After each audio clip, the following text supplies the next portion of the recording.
Baik, bismillahirrahmanirrahim. Assalamualaikum warahmatullahi wabarakatuh. Selamat pagi, Ibu Mary Dayani, selaku mentor kita pada pagi hari ini. Dan selamat pagi kawan praktisi semuanya yang telah bergabung di Coaching Klinik CDOB, pemusnahan obat dan penyaluran obat sesuai regulasi untuk menghindari diversi. Sebelumnya, perkenalkan, saya Popi Yolanda Putri yang akan memimpin acara pada pagi hari ini. Sebelumnya, izinkan saya membacakan susunan acara. Yang pertama ada pembukaan, kemudian dilanjutkan dengan foto bersama peserta dan pemateri, dilanjutkan dengan penyampaian bumper, kemudian sebelum penyampaian materi ada pembacaan CV narasumber, kemudian penyampaian materi dilanjutkan dengan tanya jawab, kemudian pembacaan kesimpulan dan penutup serta lain-lain. Mungkin itu saja untuk susunan acara kita pada pagi hari ini. Untuk membuka acara kita pada pagi hari ini, marilah kita bersama-sama mengucapkan lafal basmalah bersama-sama. Bismillahirrahmanirrahim. Kemudian dilanjutkan sesi foto bersama peserta dan pemateri bagi peserta yang sudah hadir dan bisa menyempatkan waktunya untuk on cam, dipersilakan. Kami tunggu sekitar 30 detik. Silakan kawan praktisi sekalian.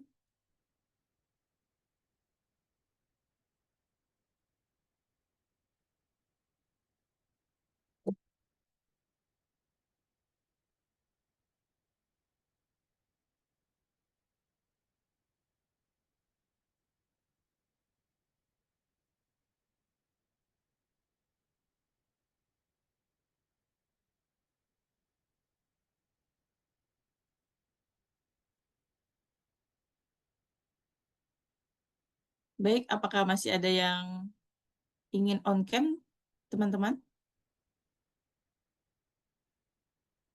Silakan.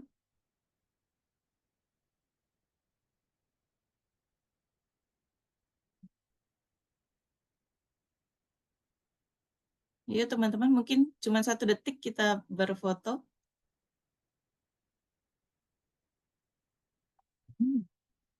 Baik, terima kasih, Bapak.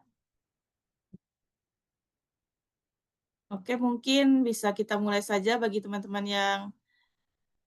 Oke, terima kasih, Bu Adinda. Oke, langsung kita mulai saja. Saya bantu. 1, 2, 3, siapkan senyum terbaiknya. Oke, slide berikutnya. 1, 2, 3. Baik, terima kasih Bapak Ibu sekalian yang sudah mengaktifkan kamera.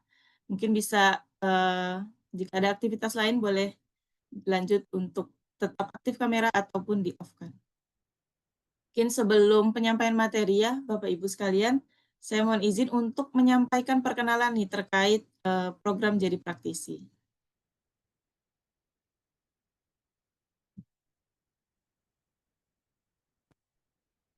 Apakah share screen saya terlihat, Bapak Ibu? Mungkin bisa bantu dijawab di kolom chat atau langsung on mic. Terlihat. Jika sudah terlihat. Baik. Semoga aman ya dan suaranya juga. Baik, sebelumnya saya ingin memperkenalkan nih Bapak Ibu apa itu Jadi Praktisi. Jadi praktisi merupakan tempat pelatihan dan pengembangan praktisi di bidang healthcare and medicine berbasis website, aplikasi edukasi online yang lengkap dan terjangkau di Indonesia. Kemudian misi kami adalah menyediakan kelas belajar yang aplikatif, lengkap dan terjangkau. Kemudian juga memberikan kesempatan nih kepada kalangan praktisi senior untuk membuka kelas belajar. Kemungkinan ada Bapak Ibu praktisi senior juga yang bergabung pada hari ini, kemudian bersikap jujur, menjaga integritas, serta menjamin mutu kelas untuk menghasilkan praktisi yang berkompeten.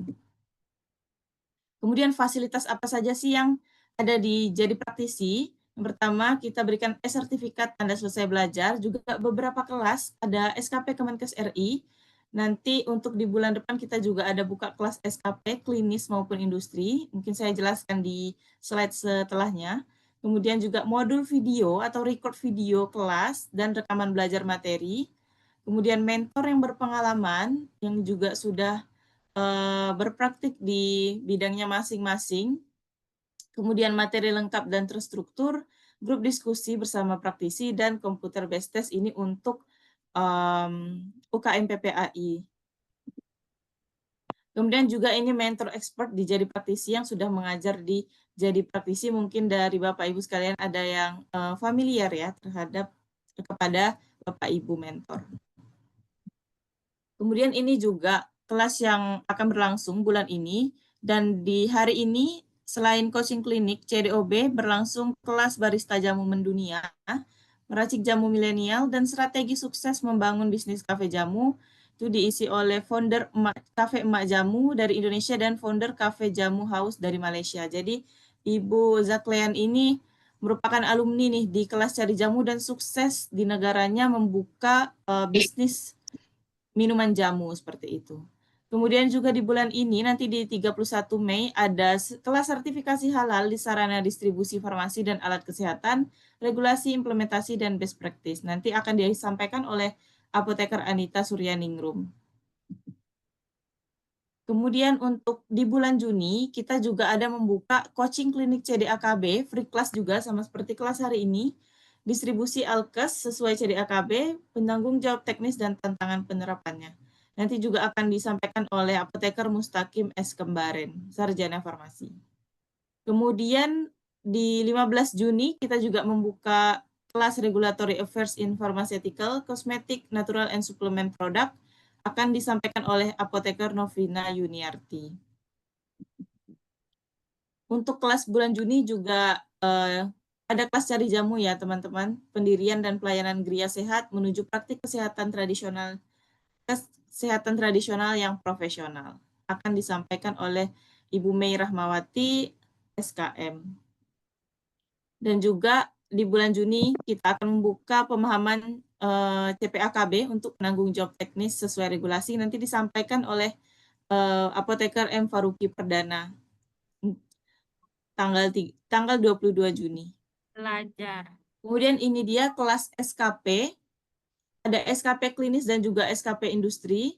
Kalau untuk SKP klinis mungkin sudah banyak ya teman-teman beredar di website Kemenkes, itu terkait webinar optimalisasi pelayanan farmasi klinis menuju praktik kefarmasian yang profesional, nanti akan dibawakan oleh Apoteker Wuriki nanti selama 2 hari, yaitu tanggal 28 dan juga 29 Juni.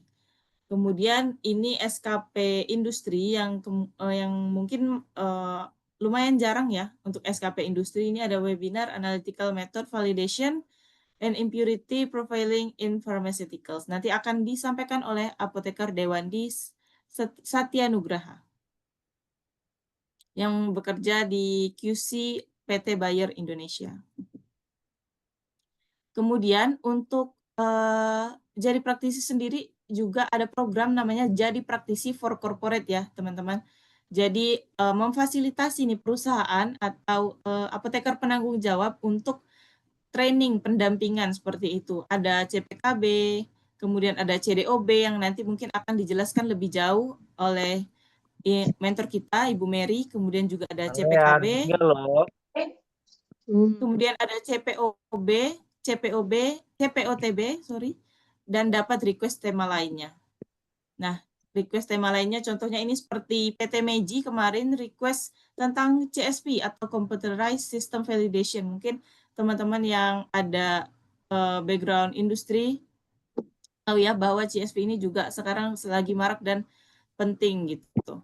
Kemudian juga ada kelas-kelas berikut dokumentasi kelas CDOB, beberapa perusahaan sudah closing ya, closing KAPA maupun pendampingan sertifikasi CDOB dan berhasil sertifikasi gitu. Kemudian yang terakhir ada video on demand bersertifikat. Jadi kelas-kelas Jadi Praktisi yang sudah berlangsung itu bisa teman-teman semua beli gitu di website kita jadipraktisi.com/e-course. Itu nanti teman-teman juga akan tetap mendapatkan sertifikat seperti itu. Jadi belajar mandiri seperti itu. Ini itu saja perkenalan untuk perkenalan Jadi Praktisi. Mungkin kalau teman-teman ada penasaran atau ada yang ingin ditanyakan, mungkin nanti bisa menghubungi nomor admin kita Jadi Praktisi. Selanjutnya saya lanjutkan ya untuk sebelum penyampaian materi pembacaan CV narasumber kita pada pagi hari ini.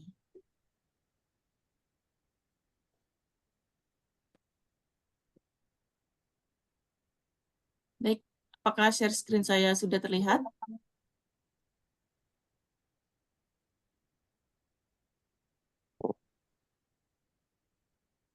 Sudah. Baik, terima kasih, Bu.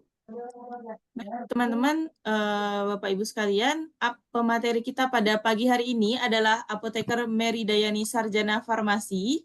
Beliau telah menyelesaikan studinya dari Institut Sains dan Teknologi Nasional, kemudian profesi apoteker di UIN Syarif Hidayatullah Jakarta. Kemudian untuk pengalaman kerja beliau di distribusi sudah dimulai sejak tahun 2022 dan sekarang bekerja di PT Sukses Abadi Farmindo sebagai Senior Regulatory Affairs Officer, kemudian juga sebagai mentor di Jadi Praktisi, khususnya konsultan CDOB atau yang membimbing untuk persiapan sertifikasi, resertifikasi, maupun closing KAPA CDOB. Kemudian juga pernah bekerja di PT Setia Kawan Abadi sebagai Regulatory Affair, Pharmaceutical Industry, dan Pharmacist in Charge of Raw Material Distributor. Jadi distribusi bahan baku juga. Kemudian juga PT Sehat Dwijaya Pharma sebagai Pharmacist in Charge of Finished Good Distributor. Mungkin itu saja untuk CV pemateri kita pada pagi hari ini. Mungkin dari Ibu Mary, Ini masih nggak bisa tuh, untuk nggak bisa menyampaikan pelan-pelan, materi pada pagi hari ini? nggak bisa pelan-pelan. Bagaimana Ibu? Apakah ada kendala jaringan? Nggak ada, Ibu. Ini kayaknya ada yang nggak di-mute ya. Sorry. Oh iya. Oh, sudah Ibu. Oh, sudah. Ya. Ini bisa dimulai berarti ya. Ya, bisa Ibu, silakan. Waktu dan tempat kami persilakan. Apakah share screen saya sudah terlihat? Sudah Ibu. Dan apakah suara saya jelas atau putus-putus? Sudah jelas Ibu, aman? Berarti nggak perlu off cam ya. Oke, perkenalkan, Assalamualaikum warahmatullahi wabarakatuh. Selamat pagi teman-teman semua, Bapak dan Ibu. Perkenalkan terlebih dahulu ya, nama saya Mary Dayani. Saya selaku pembicara pada webinar hari ini. Jadi topik yang akan saya sampaikan adalah terkait pemusnahan obat dan penyaluran obat sesuai regulasi untuk menghindari diversi, khususnya di bidang distribusi ya atau di PBF seperti itu, baik di PBF obat maupun di bahan obat. Jadi, outline atau subtopik yang kita bahas hari ini adalah prinsip regulasi pemusnahan obat, yang kedua prinsip dan regulasi penyaluran obat, yang ketiga mengenal diversi dalam distribusi obat, yang keempat sistem pengendalian untuk mencegah diversi dalam distribusi obat. Kemudian yang pertama, prinsip regulasi pemusnahan obat. Jadi, apa sih pemusnahan obat dan bahan obat? Jadi menurut Perbepom nomor 14 tahun 2022, pemusnahan obat adalah suatu tindakan perusakan dan pelenyapan terhadap obat, bahan obat, kemasan, label, dan atau brosur yang tidak memenuhi standar dan atau persyaratan keamanan, khasiat, mutu, dan label sehingga tidak dapat digunakan kembali dan tidak dapat dijual kembali seperti itu. Kemudian peran apoteker. Apa sih peran apoteker dalam pemusnahan obat dan bahan obat? Jadi yang pertama yaitu memastikan proses pemusnahan itu dilakukan dengan baik dan benar sesuai dengan ketentuan dan perundang-undangan yang berlaku, kemudian tidak membahayakan masyarakat serta tidak menyebabkan pencemaran lingkungan. Kemudian yang kedua, mencegah hilangnya obat dan bahan obat yang akan dimusnahkan agar tidak disalahgunakan oleh oknum-oknum yang tidak bertanggung jawab. Kemudian mencegah tercampurnya obat dan bahan obat yang akan dimusnahkan dengan yang masih layak jual, sehingga penanganan obat dan bahan obat sebelum dilakukan pemusnahan itu harus dipisahkan terlebih dahulu. Biasanya dimasukkan ke dalam ruang reject, kemudian diberikan penandaan dan dikunci. Kemudian kuncinya itu biasanya dipegang oleh APJ atau petugas yang ditunjuk seperti kepala gudang. Kemudian, kategori obat yang harus dimusnahkan itu yaitu diproduksi tanpa persyaratan yang berlaku, misalnya obat diproduksi, di fasilitas industri yang tidak memiliki sertifikasi CPOB atau CPOTB seperti itu. Kemudian obat-obat atau bahan obat yang sudah kadaluarsa, kemudian obat yang sudah dicabut izin edarnya, atau mungkin masa berlaku izin edarnya itu sudah habis karena obat-obat yang tidak memiliki izin edar itu tidak boleh, dijual belikan seperti itu. Kemudian obat atau bahan obat reject, palsu, atau dan recall, kemudian berhubungan dengan tindak pidana seperti, obat-obat yang mungkin disalahgunakan oleh, masyarakat, seperti itu. Kemudian, pemusnahan obat dan bahan obat sesuai dengan prinsip CDOB. Jadi, obat dan bahan obat yang akan dimusnahkan harus diidentifikasi secara tepat, diberi label yang jelas, mungkin seperti label reject atau label obat ini akan dimusnahkan seperti itu, kemudian disimpan secara terpisah dan terkunci, serta ditangani sesuai dengan prosedur tertulis. Karena untuk menghindari dampak kesehatan, lingkungan, dan kebocoran ke pihak yang tidak berwenang. Karena contohnya obat kadaluarsa. Obat kadaluarsa itu memang menurut kita sebagai apoteker yang paham mungkin ya di bidang farmasi, mungkin memang nilai ekonominya sudah nol, ya udah, obat tersebut tidak dapat dijual kembali seperti itu. Namun, resiko itu tetap ada. Jadi, oknum-oknum yang tidak bertanggung jawab jangan sampai menyalurkan obat-obat yang mungkin memang sudah expired seperti itu, karena akan membahayakan sekali kepada pasien jika obat-obat tersebut masuk ke rantai distribusi dan sampai diminum oleh pasien. Kemudian, pemusnahan menggunakan jasa pihak ketiga, maka harus memastikan bahwa pemusnahannya itu disaksikan dan dilakukan sesuai dengan ketentuan di bidang lingkungan hidup. Kemudian, jumlah dan intensitas obat dan bahan obat yang akan dimusnahkan harus disesuaikan dengan ketersediaan waktu penyaksian, pelaksanaan pemusnahan sampai selesai. Karena ketika kita menyaksikan pemusnahan, terutama di jasa pihak ketiga, jadi kita tuh harus benar-benar menyaksikan dari awal hingga akhir. Tidak boleh menyaksikan misalnya hanya sebagai simbolis saja, atau mungkin karena, obatnya itu yang akan dimusnahkan itu terlalu banyak sehingga tidak cukup waktunya, maka kita, menyaksikannya itu setengahnya aja. Nah, itu tidak diperbolehkan. Maka perlu diperhatikan juga, terkait jumlah dan ketersediaan waktu penyaksian, seperti itu. Kemudian yang ketiga, obat dan bahan obat yang akan dimusnahkan dilakukan pre-destroy dengan merusak bentuk sediaan dan menghilangkan identitas produk, sehingga pre-destroy dilakukan untuk mencegah pemanfaatan kembali dan terjadinya kebocoran obat dan bahan obat, karena dikhawatirkannya ini akan disalahgunakan oleh, oknum-oknum yang tidak bertanggung jawab jika obatnya yang akan dimusnahkan itu tidak dilakukan pre-destroy terlebih dahulu.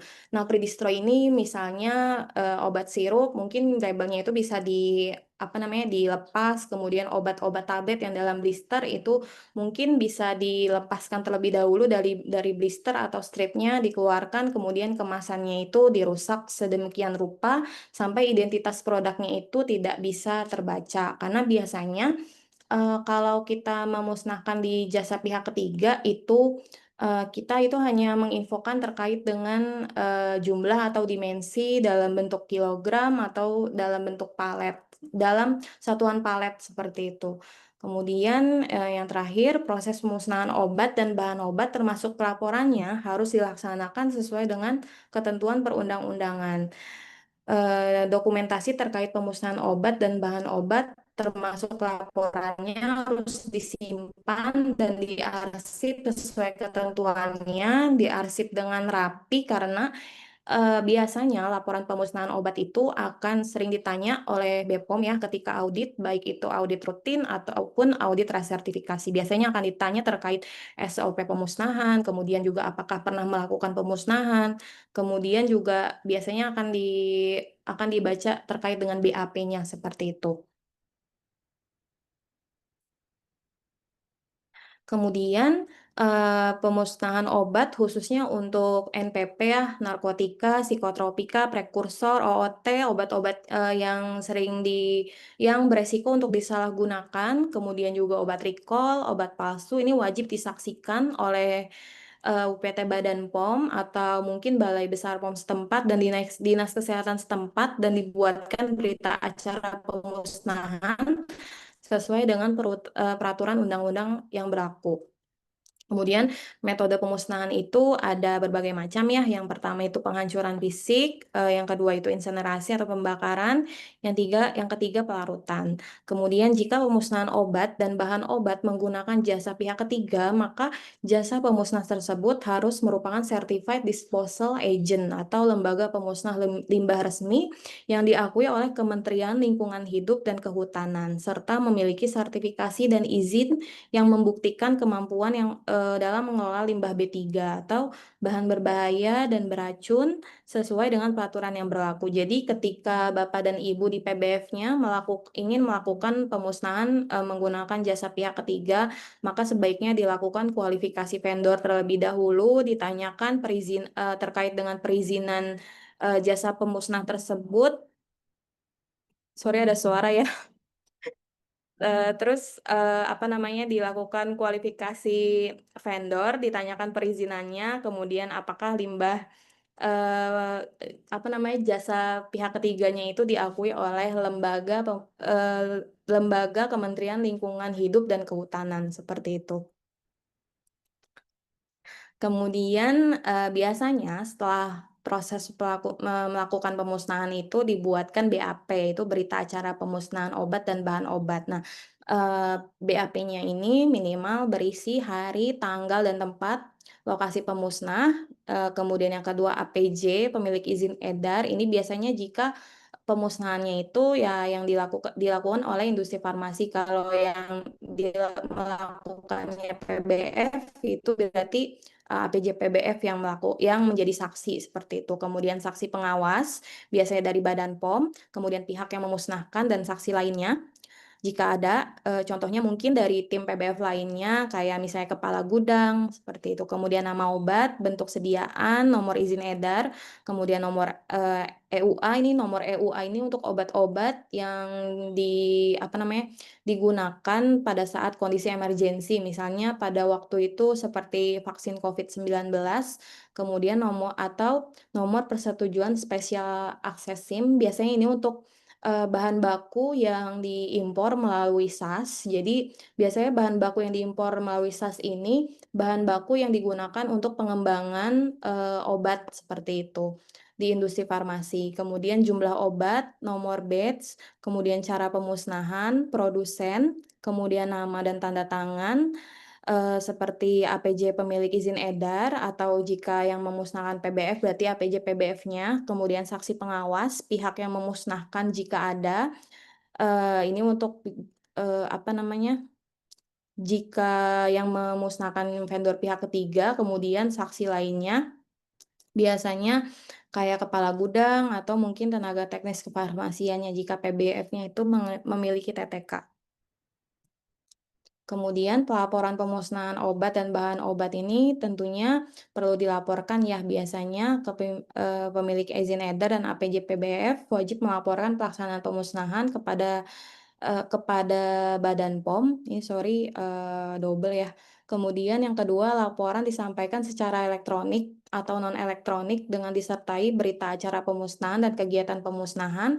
Biasanya juga dilengkapi dokumentasi visual berupa foto atau rekaman video pelaksanaan pemusnahan. Kemudian data obat dan bahan obat yang dimusnahkan juga dilaporkan melalui sistem EWAS BPOM ya setiap kali upload pelaporan, kemudian juga di-report, setiap triwulan biasanya seperti itu. Karena kan biasanya di website ini tuh tertera sisa stok kan ya, stok akhir atau sisa stok, karena stok akhir atau sisa stok itu harus sama jumlahnya dengan yang ada di kartu stok manual maupun kartu stok elektronik yang dimiliki oleh PBF, seperti itu.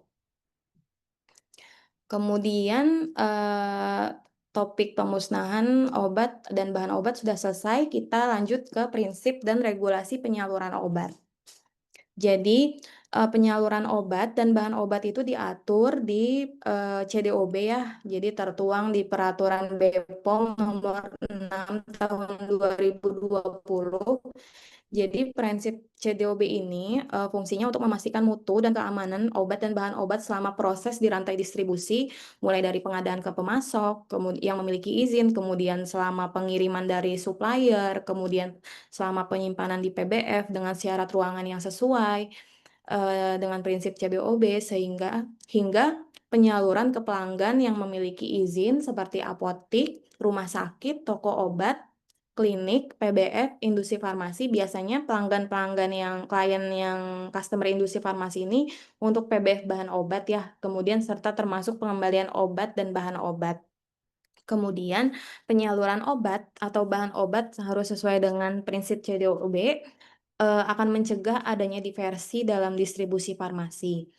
Nah, APJ berkoordinasi dengan seluruh tim PBF untuk patuh terhadap prinsip CDOB agar operasional penyaluran obat, bahan obat berjalan dengan baik. Tentunya juga APJ harus melakukan pelatihan rutin ya terkait dengan CDOB ke seluruh karyawan, agar sebagai refreshment seperti itu, agar, kegiatan di PBF itu tetap sesuai dengan prinsip CDOB.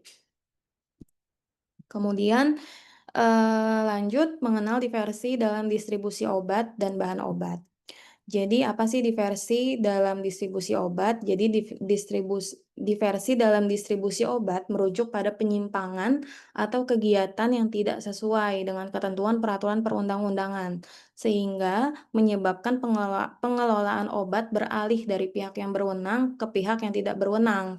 Diversi ini dapat terjadi dalam berbagai tahap distribusi obat, seperti pengadaan, penyimpanan, dan penyaluran. Mungkin lebih detailnya akan saya jelaskan di slide selanjutnya.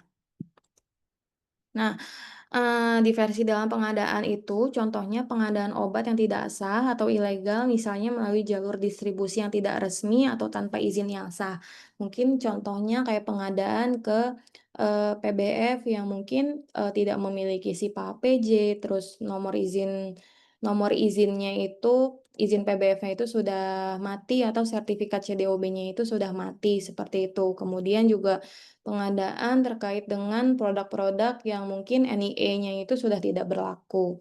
Kemudian diversi dalam penyimpanan, biasanya penyimpanan obat yang tidak sesuai dengan standar yang berlaku, misalnya di tempat yang tidak terkontrol atau dengan suhu dan RH yang tidak tepat sehingga dapat merusak kualitas obat. Jadi khususnya untuk obat-obat yang mungkin sangat sensitif sekali ya terhadap perubahan suhu, contohnya produk rantai dingin atau CCP seperti itu. Kemudian, diversi dalam penyaluran, biasanya penyaluran obat ke pihak yang tidak berhak atau tidak memiliki izin untuk menyalurkan obat sesuai dengan perundang-undangan yang berlaku. Misalnya, mungkin, penyaluran contohnya ke apotik yang tidak berizin, ke klinik yang tidak berizin, kemudian tidak memiliki SIPA APJ, seperti itu.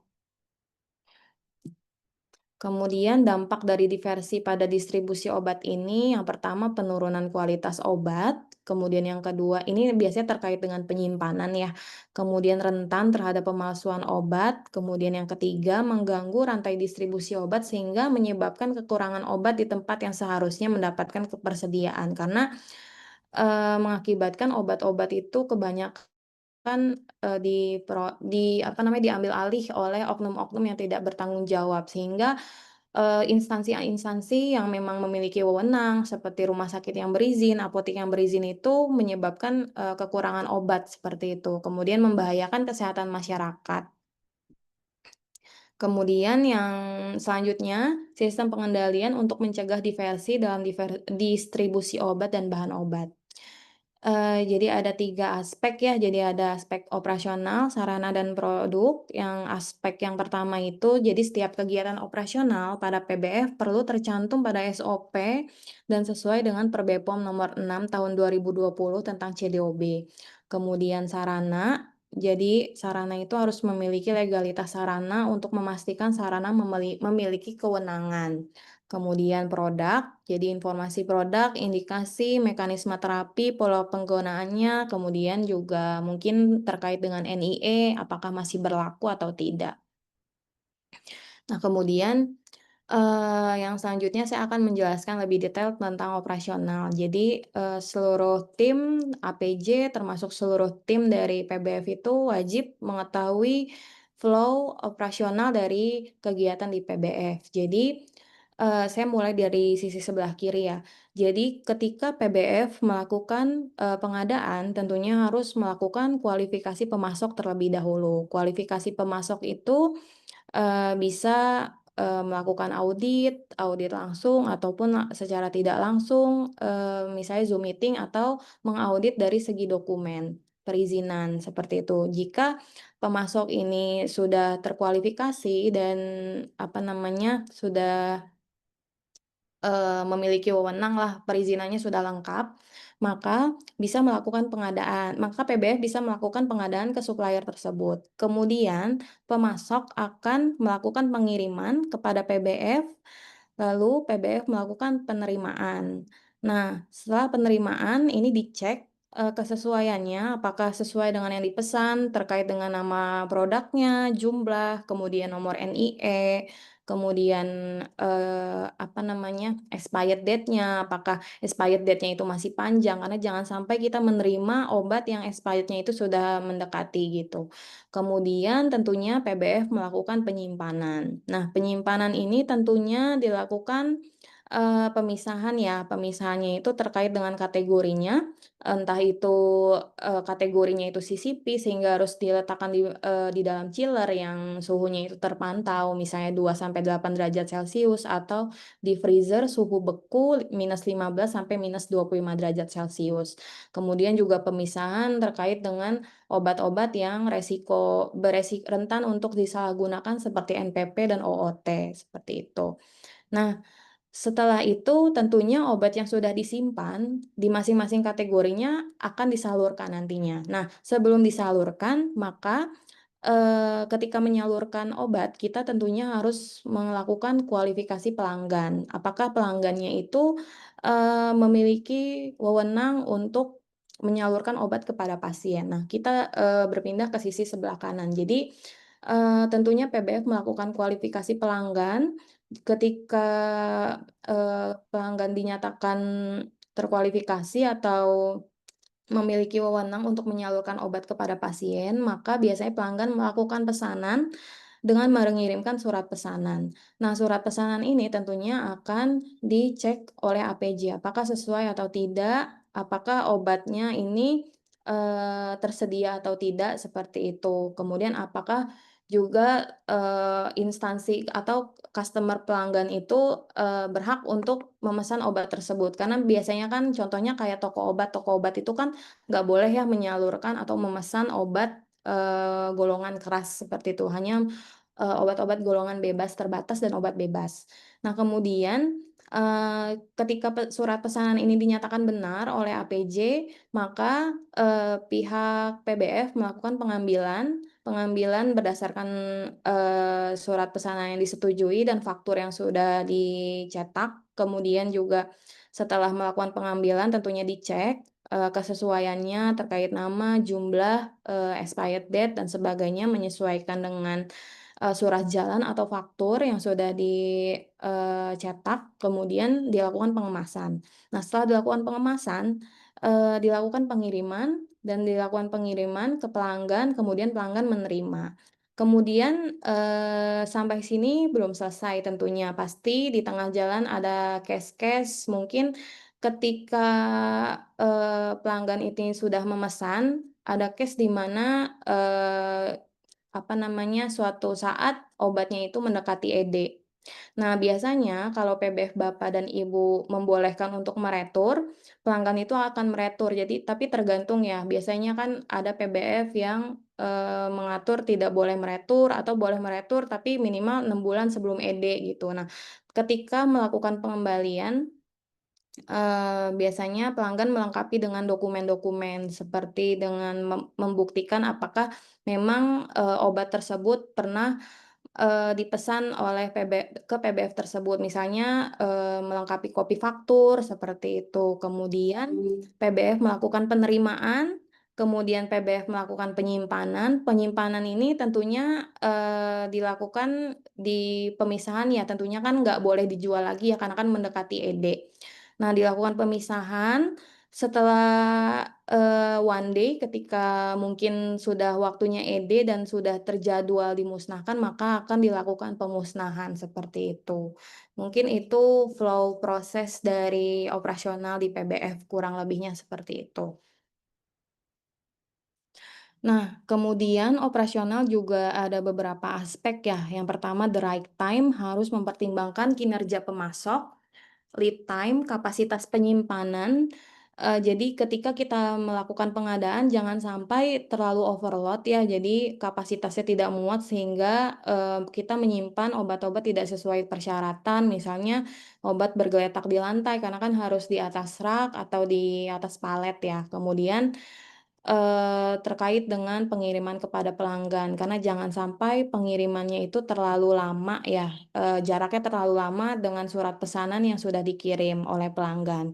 Kemudian the right product, mutu akan turun jika penyimpanan dan pengiriman tidak sesuai, digunakan oleh pihak yang tidak kompeten. Jadi, terutama untuk produk-produk yang sensitif terhadap suhu ya, jadi penyimpanannya itu perlu diperhatikan dan juga bahkan pengiriman biasanya untuk pengiriman produk CCP itu perlu adanya validasi pengiriman supaya kita mengetahui apakah, validasi itu tujuannya untuk mengetahui apakah suhu selama mulai dari pengepakan, packing di PBF hingga, di selama proses pengiriman hingga sampai ke pelanggan itu suhunya tetap terjaga, misalnya suhunya 2 sampai 8 derajat Celcius, seperti itu.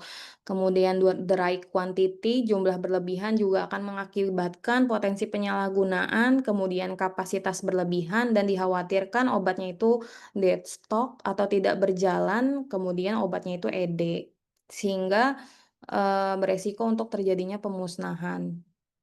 Kemudian the right place, penyimpanan harus sesuai dengan persyaratan, obat dikelola oleh pihak yang mempunyai kewenangan, tentunya memiliki izin yang berlaku, yang masih berlaku, kemudian juga memiliki SIPA APJ yang masih berlaku, kemudian memiliki NIB sesuai dengan KBLI-nya masing-masing, seperti itu. Kemudian the right price, harga yang mahal tidak akan terjangkau pelanggan dan harga murah juga akan mengakibatkan potensi penggunaan yang irasional. Karena biasanya dulu sih, saya juga, pernah di PBF bahan baku, biasanya tuh diminta sama Bepom untuk membandingkan harga-harga dari bahan baku, apa namanya, dari luar negeri. Nah, biasanya kalau misalnya harganya terlalu murah, dibandingkan dengan, apa namanya, supplier lain itu bisa dicurigai bahan bakunya itu palsu, seperti itu. Kemudian yang kedua ada aspek sarana, yang pertama saya menjelaskan aspek dari sarana pemasok ya. Jadi, selaku kita sebagai PBF itu wajib mengaudit pemasok, baik itu secara langsung on-site, terutama untuk PBF bahan baku ya, ini diharuskan sekali untuk melakukan audit kepada pemasok, baik itu on-site dan atau tidak langsung, terkait dengan, misalnya online atau Zoom meeting seperti itu. Biasanya kalau melakukan audit online itu seperti room tour, seperti itu. Jadi kita melihat proses, apa namanya, ruang-ruang penyimpanannya, atau mungkin fasilitas produksi manufacturer-nya, seperti itu. Kemudian juga pemeriksaan dokumen sesuai dengan analisis resiko. Kemudian, dari segi pemasok dilihat bangunan, fasilitas, sarana prasarana, dan transportasi memadai dalam pengelolaan obat dan bahan obat. Kemudian pemasok yang menyalurkan CCP dipastikan memiliki sealer dilengkapi dengan alat monitoring suhu terkalibrasi, serta sistem pengiriman yang sudah tervalidasi. Kemudian pemasok berupa industri farmasi dan PBF yang mengelola NPP dan OOT dipastikan memiliki gudang penyimpanan khusus sesuai dengan ketentuan. Nah, ini untuk kualifikasi pemasok ya. Jadi ada checklist-checklist dokumen yang saya lampirkan di sini, misalnya untuk PBF, produk jadi dan bahan obat. Misalnya ini untuk lokal ya. Untuk PBF lokal, contohnya ada izin sarana, NIB dengan KBLI yang sesuai. Kalau untuk, produk jadi atau obat itu biasanya kan 46441 ya. Kalau untuk bahan obat itu 46447, kemudian ada NPWP, KTP pimpinan ini opsional, KTP APJ, kemudian SIPA yang tentunya masih berlaku ya. Biasanya berlakunya 5 tahun, kemudian sertifikat CDOB. Nah, ini untuk industri farmasi, jika kita melakukan pengadaan ke industri farmasi langsung, ini contohnya lokal ya, baik obat atau bahan obat. Setahu saya industri farmasi itu sekarang sudah tidak belum mengatur adanya sertifikat standar, karena sekarang Kemenkes itu sudah tidak mengeluarkan sertifikat standar kepada industri farmasi. Cuman saya kurang tahu sih sekarang, apakah ada peraturan baru atau tidak, karena setahu saya industri farmasi itu sekarang di bawah Kementerian Perindustrian, jadi sudah tidak di bawah Kemenkes lagi. Kemudian NIB yang, sesuai KBLI-nya, kemudian NPWP, KTP pimpinan atau itu opsional, kemudian KTP APJ, kemudian SIPA APJ. Kalau, APJ di industri farmasi itu kan biasanya kepala pemastian mutu ya, atau kepala QE, kemudian juga biasanya ada kepala QC atau kepala produksi. Biasanya kalau di industri obat itu kan ada 3 personil kunci ya. Kemudian harus memiliki sertifikat CPOB. Tapi bisa juga tergantung dari segi apa yang diproduksi, misalnya memproduksi suplemen atau obat tradisional atau kosmetik berarti, harus memiliki CPKB atau, CPOTB seperti itu. Kemudian, untuk catatan, untuk pemasok yang berasal dari luar negeri, selaku distributor obat melampirkan LOA atau surat penunjukan dari pihak manufacturer sebagai penyalur obat atau bahan obat. Untuk memasok luar negeri, baik distributor maupun manufacturer wajib melampirkan dokumen yang dibutuhkan untuk pengajuan SKI atau surat keterangan impor, SAS atau Special Access SIM, kemudian sertifikat halal produk, ini biasanya, terutama untuk bahan-bahan yang kritis ya, seperti gelatin, kemudian bahan-bahan yang diperoleh dari fermentasi, seperti itu. Biasanya, harus melampirkan sertifikat halal, apakah lembaga halalnya itu diakui oleh BPJPH atau MUI, kemudian juga biasanya ada dimintakan pork-free declaration atau, surat keterangan bebas babi beserta turunannya, seperti itu. Kemudian juga biasanya harus melampirkan juga dokumen-dokumen yang dibutuhkan untuk registrasi produk untuk mendaftarkan NIE di BPOM. Kemudian audit pemasok ini bisa memperhatikan reputasi pemasok, baik dari kepatuhan terhadap peraturan perundang-undangan, mutu produk bisa dicek dari berita apakah pernah diberitakan pemasok melakukan pelanggaran atau dikenakan sanksi. Kemudian informasi yang dibutuhkan untuk proses pemilihan pemasok bisa didapatkan dari berbagai sumber, baik dari data primer, misalnya interaksi langsung dengan kandidat pemasok atau survei, kemudian maupun sekunder, misalnya internet maupun berita. Nah, ini bisa dicek apakah pemasok itu pernah ada kasus misalnya sertifikat CPOB-nya itu dicabut atau sertifikat CDOB-nya dicabut, seperti itu. Kemudian rekualifikasi pemasok dilaksanakan minimal 1 tahun sekali dan APJ berkoordinasi ya dengan tim pengadaan atau purchasing atau procurement dalam kegiatan rekualifikasi pemasok. Nah, untuk daftar industri farmasi dan daftar PBF yang, ada di Indonesia bisa dicek di link ini. Biasanya kalau CDOB, di sertifikasi CDOB ini juga ada informasi sertifikat CDOB mana sih yang dicabut gitu, PBF mana yang dicabut sertifikat CDOB-nya, seperti itu. Kemudian ada, yang kedua dari sarana pelanggan ya. Jadi, pelanggan yang mengelola NPP dan OOT dipastikan memiliki lemari penyimpanan khusus sesuai dengan ketentuan dan tentunya terkunci, aman, dan tidak mudah dibobol ya, karena takutnya disalahgunakan oleh oknum yang tidak bertanggung jawab atau resikonya terjadi pencurian. Kemudian bangunan dan fasilitas sarana prasarana memadai dalam pengelolaan obat dan bahan obat. Kemudian pelanggan yang mengelola CCP dipastikan memiliki chiller dilengkapi alat monitoring suhu yang terkalibrasi. Kemudian audit ini juga dapat dilakukan langsung onsite atau tidak langsung online, atau pemeriksaan dokumen perizinan sesuai analisis risiko. Kalau dulu, pengalaman saya pernah kerja di Sabdis, jadi, saya melakukan pengadaan itu ke PBF yang lebih besar. Nah, PBF itu biasanya selain meminta saya untuk mengisi form kuesioner kayak, apa namanya, melampirkan dokumen perizinan, dia juga meminta foto dari fasilitas PBF saya, misalnya foto gudang penyimpanan, kemudian juga foto bagian pengiriman atau penerimaan, kemudian foto bagian depan PBF atau apakah PBF-nya itu memang memiliki plang atau penandaan bahwa PBF-nya itu, berlokasi di situ, seperti itu. Kemudian kualifikasi pelanggan. Nah, tentunya, ketika kita melakukan kualifikasi pelanggan, seluruh pelanggan harus melampirkan semua, checklist yang ada di tabel ini ya.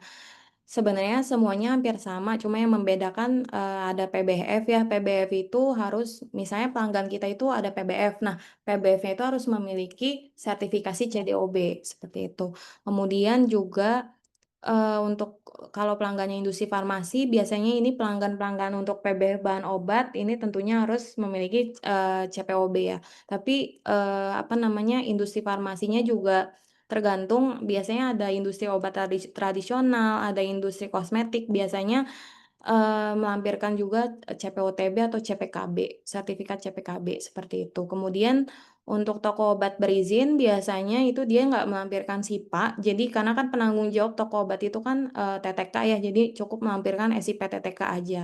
Dan tentunya, perizinan ini harus masih berlaku, seperti itu. Kemudian daftar IF yang memiliki daftar industri farmasi atau daftar PBF itu bisa dicek di website ini. Kemudian kualifikasi pelanggan terkait dengan kategori produk. Jadi, obat itu kan ada dot merah, dot biru, atau dot hijau ya.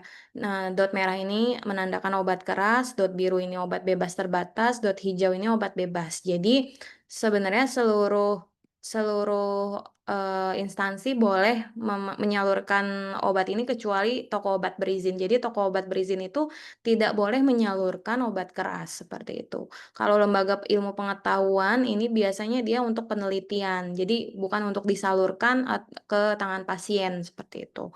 Kemudian, ini ada catatan untuk kategori obat prekursor dapat diberikan sebenarnya ke semua jenis pelanggan, namun dikecualikan untuk toko obat berizin. Prekursor yang dapat diberikan hanya, obat yang berlogo biru, karena kan biasanya prekursor itu kan ada macam-macamnya ya, ada prekursor dot merah, biasanya itu yang mengandung pseudoephedrine yang tinggi, misalnya pseudoephedrine 60 miligram atau sampai 120 miligram, seperti itu. Nah, itu tidak boleh disalurkan ke toko obat, karena bahkan apotik pun sebenarnya tidak boleh menyalurkan ya ke pasien, secara bebas, itu tuh harus resep dokter. Tapi, jika apotik mau melakukan pengadaan, prekursor dot merah itu diperbolehkan dengan catatan kalau mau menyalurkan ke pasien itu harus dengan resep dokter. Kemudian APJ wajib menginformasikan terkait kategori-kategori produk ini kepada marketing, produk-produk apa yang bisa dipesan oleh pelanggan. Karena jangan sampai sales dari PBF-nya sendiri itu nggak tahu, apa aja sih produk yang boleh disalurkan dan tidak boleh disalurkan ke pelanggan tersebut, seperti itu. Kemudian yang perlu diperhatikan dalam kegiatan kualifikasi pelanggan yang pertama, memastikan legalitas dokumen perizinan dan dokumen pendukung lainnya. Jadi harus memastikan dokumen legalitasnya itu semuanya masih berlaku, kemudian melakukan analisis kebutuhan obat dalam pelayanan kefarmasian di sarana pelanggan serta faktor-faktor yang mempengaruhinya. Jadi kalau misalnya, apotik nih, melakukan, apa namanya, pengadaan obat golongan narkotika atau psikotropika. Jadi kita harus menganalisa, apakah, apotek tersebut memang dekat dengan rumah sakit, seperti itu. Karena untuk menyalurkan obat-obat golongan tersebut kan sangat ketat sekali ya, karena harus resep dokter, bahkan harus resep asli, nggak boleh copy resep, seperti itu. Kemudian juga memastikan pola layanan dan rasionalitas dengan jumlah obat yang dipesan, termasuk pola pembayaran.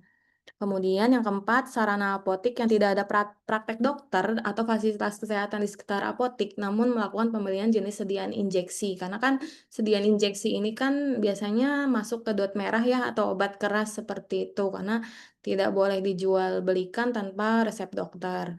Kemudian sarana apotik di lingkungan yang tidak terlalu ramai, namun melakukan pengadaan obat dalam jumlah besar atau obat golongan NPP atau OOT.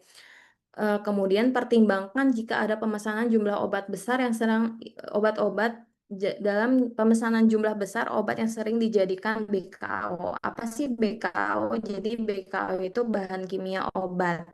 Seperti misalnya dexamethasone atau paracetamol. Biasanya obat-obat yang beresiko adanya BKO itu seperti kayak suplemen untuk olahragawan, kemudian juga obat-obat herbal untuk slimming misalnya seperti itu. Makanya pengalaman saya ketika menghandle registrasi, ketika mendaftarkan registrasi obat-obat untuk, klaim olahragawan itu biasanya akan diuji BKO, uji dexamethasone, kemudian obat-obat untuk slimming itu biasanya uji BKO sibutramine, seperti itu. Karena, dikhawatirkan, obat-obat yang beredar itu mengandung BKO.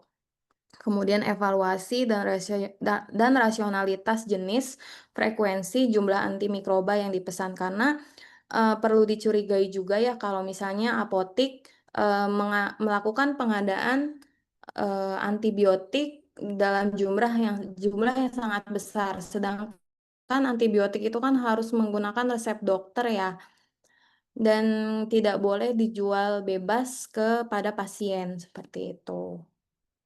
Kemudian rekualifikasi pelanggan ini dilaksanakan minimal 1 tahun sekali dan APJ berkoordinasi dengan tim sales atau marketing dalam kegiatan rekualifikasi pelanggan.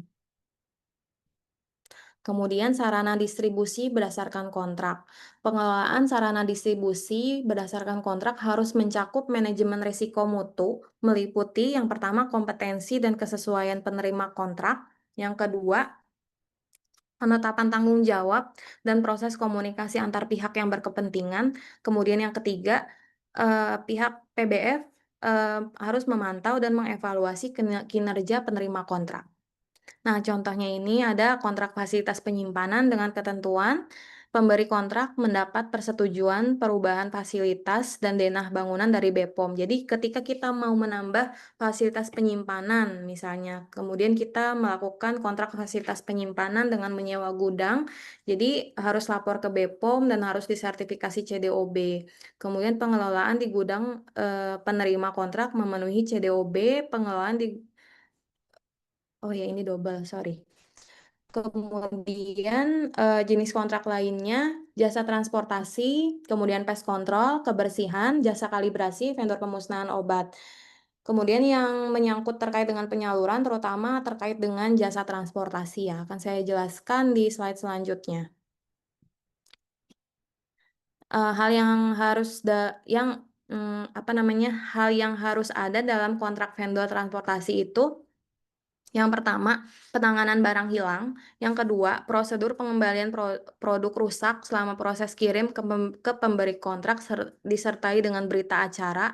Kemudian yang ketiga, pemberi kontrak atau PBF berhak memberi masukan dan saran terkait dengan proses pengiriman ke vendor pihak ketiga jasa transportasi. Kemudian yang keempat, penerima kontrak wajib bersedia diaudit oleh pemberi kontrak. Yang kelima, penanganan dan dokumen pengiriman oleh pihak penerima kontrak. Karena pada dasarnya ketika PBF ingin menggunakan jasa transportasi menggunakan pihak ketiga itu tentunya wajib apa namanya, membuat perjanjian kerjasama karena si pihak vendornya ini bertanggung jawab terhadap mutu dan dokumen, penyaluran selama proses pengiriman itu berlangsung. Kemudian dokumen penyaluran terkait dengan misalnya faktur, surat jalan, itu harus ditandatangani oleh pelanggan dengan benar, distempel, diberikan nama jelas atau tanggal, seperti itu. Maka, hal-hal tersebut kita wajib memberikan saran terkait dengan proses pengiriman. Kemudian juga wajib juga mengaudit seperti itu. Karena di lapangan sih, saya waktu itu pernah apa namanya, meng-handle klien, jadi dia mempunyai perjanjian kerjasama, namun kekurangannya belum mengaudit. Jadi itu, salah satunya menjadi temuan oleh BPOM. Kemudian yang ketiga, aspek produk. Jadi harus memastikan izin edar produk ini masih berlaku melalui website cekbepom.pom.go.id. Kemudian memperhatikan juga produk yang rawan pemalsuan atau penyalahgunaan. Contohnya ini produk-produk dengan permintaan tinggi, kemudian juga produk-produk yang sulit didapatkan seperti obat-obat NPP, OOT, seperti itu. Kemudian bahan obat juga ya, karena bahan obat ini kan kebanyakan impor ya. Kemudian obat reguler ini biasanya produk-produk yang permintaannya tinggi seperti dexamethasone, kemudian paracetamol, seperti itu. Kemudian pemasok baru yang tidak tercatat sebagai pemasok resmi jenis obat atau bahan obat perlu dipertimbangkan terkait dengan reputasi atau tingkat keandalan serta keabsahan operasional pemasok. Kemudian pelanggan baru dengan rata-rata penyaluran dalam jumlah besar tiap bulannya karena lokasi dekat dengan rumah sakit, berdekatan dengan praktek dokter, dan sebagainya. Kemudian, penawaran obat atau bahan obat dalam jumlah besar yang biasanya hanya tersedia dalam jumlah terbatas perlu dikonfirmasi APJ dan didokumentasikan. Kemudian produk obat atau bahan obat yang ditawarkan dengan harga yang tidak wajar perlu dikonfirmasi ke produsen produk tersebut. Karena obat yang murah itu ya perlu dicurigai juga ya, entah itu produk palsu atau bagaimana, seperti itu. Jadi perlu dikonfirmasi kepada pemilik izin edar atau produsen. Kemudian produk dengan expired date pendek yang akan disalurkan harus mempertimbangkan pola pelayanan dan lead time. Karena jangan sampai Bapak dan Ibu menyalurkan, produk dengan expired date pendek karena biasanya, customer-customer itu akan melakukan penolakan seperti itu atau melakukan retur. Kemudian produk kembalian harus dilakukan pengecekan produk dan dokumen pendukung. Seperti misalnya kopi faktur dan sebagainya. Untuk memastikan apakah produk kembalian itu memang, sumbernya itu dari PBF kita gitu. Kemudian ini selanjutnya, alhamdulillah teorinya udah selesai ya. Jadi saya, mau membahas studi kasus yang sering ada temuan-temuan di lapangan. Sebentar. Jadi contoh temuan terkait dengan area reject. Jadi, ini contoh CAPA dari BPOM ya. Jadi terdapat lemari yang akan digunakan untuk menyimpan obat reject. Obat diduga palsu dan mendekati ED, namun lemari tersebut tidak sesuai dengan kapasitasnya, belum diberi penandaan dan pada denah reject aja. Nah, pada denah terdapat ruang untuk obat recall namun belum diberi penandaan. Kemudian yang kedua, ruang reject tidak dilengkapi dengan pemisahan untuk penyimpanan bahan obat, retur, reject diduga palsu dan rusak, atau area reject terkunci untuk penyimpanan bahan obat diduga palsu, rusak, kadaluarsa, recall, dan retur namun belum diberi penjelasan, belum diberi penandaan, sorry. Jadi, kita bahas ya, dari 2 kasus tersebut terdapat temuan mengenai ruang reject, karena ruang reject ini merupakan, ruang transit atau tempat penyimpanan obat dan bahan obat sebelum dimusnahkan. Pada temuan 1, terdapat masalah di mana area reject kapasitasnya tidak sesuai dan masing-masing area reject berdasarkan kategorinya belum tercantum pada layout bangunan PBF. Hal ini perlu diperhatikan terkait dengan kapasitas dari ruang reject dikarenakan masing-masing kategori itu perlu adanya pemisahan dan area reject dari masing-masing kategori harus tercantum pada layout bangunan. Kemudian pada temuan kedua sudah terdapat area reject bahan obat yang sudah terkunci, namun area reject belum diberi penandaan untuk masing-masing kategorinya, yaitu bahan baku rusak, bahan baku retur, bahan baku palsu atau diduga palsu, bahan baku kadaluarsa, dan bahan baku recall, sehingga mencegah masing-masing kategori tersebut tercampur baur. Karena memang dalam ruang reject itu harus terpisah-pisah ya, mungkin dalam bentuk palet ataupun dalam bentuk rak seperti itu. Jadi harus diberikan masing-masing penandaannya dan pemisahannya sesuai kategorinya masing-masing, seperti itu. Nah, kemudian contohnya seperti ini bisa dikategorikan, mungkin dicantumkan pada layout-nya ya, atau mungkin menyesuaikan dengan, apa namanya, fasilitas PBF Bapak Ibu. Jadi ada obat rusak, obat retur, obat palsu atau diduga palsu, obat kadaluarsa, obat recall. Dan ini merupakan satu kesatuan dari area reject. Jadi area reject itu diperlukan juga pemisahan seperti ini. Kemudian terkait dengan penyaluran ya. Jadi, suatu PBF belum pernah melakukan audit kepada jasa pihak ketiga, PTA. Nah, kemudian, PTB pernah mendapatkan surat pernyataan penolakan proses audit, dikarenakan pengiriman tidak memenuhi minimal frekuensi atau, MOQ, pengiriman yang ditentukan perusahaan hanya 1 kali dalam sebulan. Jadi, pada kasus ketiga tersebut terdapat masalah di mana PBF PTA menyalurkan obat menggunakan jasa transportasi pihak ketiga, yaitu PTB.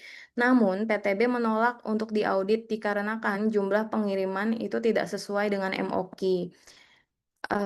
Sehingga PBF perlu meningkatkan daya jual, bekerja sama dengan tim sales, dan mengatur jadwal pengiriman ke area yang sejalur, sehingga bisa mencapai MOQ dan bisa mengaudit vendor transportasi pihak ketiga. Karena yang tadi saya sebutkan, ketika kita melakukan perjanjian kerjasama dengan vendor pihak ketiga, kita wajib mengaudit vendor tersebut karena vendor tersebut yang akan menjaga mutu dari produk yang akan dikirim selama proses pengiriman dan memastikan dokumen-dokumen penyaluran itu ditandatangani itu dengan benar oleh pelanggan. Kemudian dikarenakan menurut aturan per Bepom tentang CDOB, jika PBF menggunakan vendor pihak ketiga untuk jasa transportasi, diperlukan adanya perjanjian kerjasama dengan vendor pihak ketiga dan PBF wajib mengaudit PBF tersebut.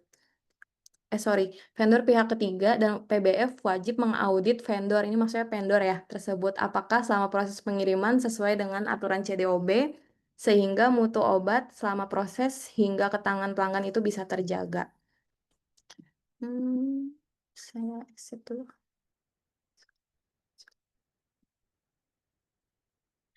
Kemudian contoh temuan dari Bepom terkait penyaluran. Surat pesanan atau PO dari pelanggan belum konsisten mencantumkan tanda tangan APJ atau yang didelegasikan dengan mencantumkan nama jelas serta nomor SIPA dan jabatan yang dibubuhi stempel. Nah, pada temuan keempat, terdapat masalah di mana surat pesanan yang tidak ditandatangani oleh APJ atau pihak yang didelegasikan oleh APJ. Karena kenyataan di lapangan itu sering sekali APJ tidak ada di tempat, atau misalnya terutama, kepala pemastian mutu industri ya, karena, QA itu kan banyak sekali ya yang di-handle, entah itu audit, validasi, kalibrasi, segala macam. Jadi terkadang yang menandatangani itu adalah pihak pengadaan atau purchasing, sehingga hal ini bisa diatur dengan APJ membuat surat pendelegasian kepada personil lainnya. Mungkin kepala QA-nya itu bisa mendelegasikan kepada purchasing untuk tanda tangan SP. Kemudian setiap kali PBF meminta pelanggan untuk mengisi form kualifikasi pelanggan, pastikan terdapat data personil yang didelegasikan oleh APJ serta spesimen tanda tangannya. Jadi, ketika Bapak Ibu, misalnya Bapak Ibu, merupakan APJ bahan baku, terus, meminta customer atau klien industri farmasi itu untuk mengisi form kualifikasi pelanggan. Jadi harus disertakan tanda tangan dari pihak purchasing yang sering menandatangani SP, kemudian juga biasanya bahkan yang menerima pun bukan, QA ya, tapi gudang atau warehouse. Biasanya juga dimintakan kepala warehouse yang suka menerima bahan bakunya, seperti itu.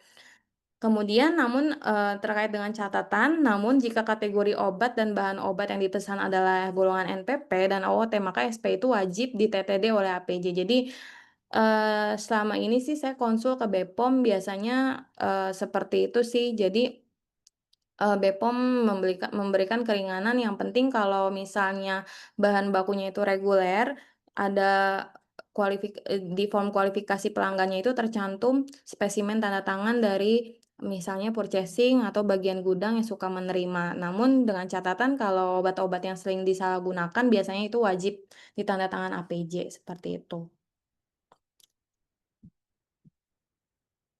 Kemudian ini referensi yang digunakan. Ini studi kasus. Kemudian, alhamdulillah studi kasusnya juga udah selesai ya, yang tadi diterangkan oleh Mbak Popi. Jadi saya akan menerangkan juga terkait dengan program CDOB, yaitu jadi praktisi for corporate, program CDOB. Jadi praktisi itu memiliki, program training ya atau pendampingan lengkap untuk PBF. Yang pertama itu persiapan sertifikasi CDOB, kemudian closing CAPA untuk sertifikasi CDOB, kemudian resertifikasi dan audit rutin CDOB, kemudian pengurusan izin PBF obat atau CDOB ini, tentunya ini sebenarnya paket lengkap ya dari awal hingga CDOB-nya itu terbit, kemudian pengajuan rekomendasi importir OTSK dan kosmetik.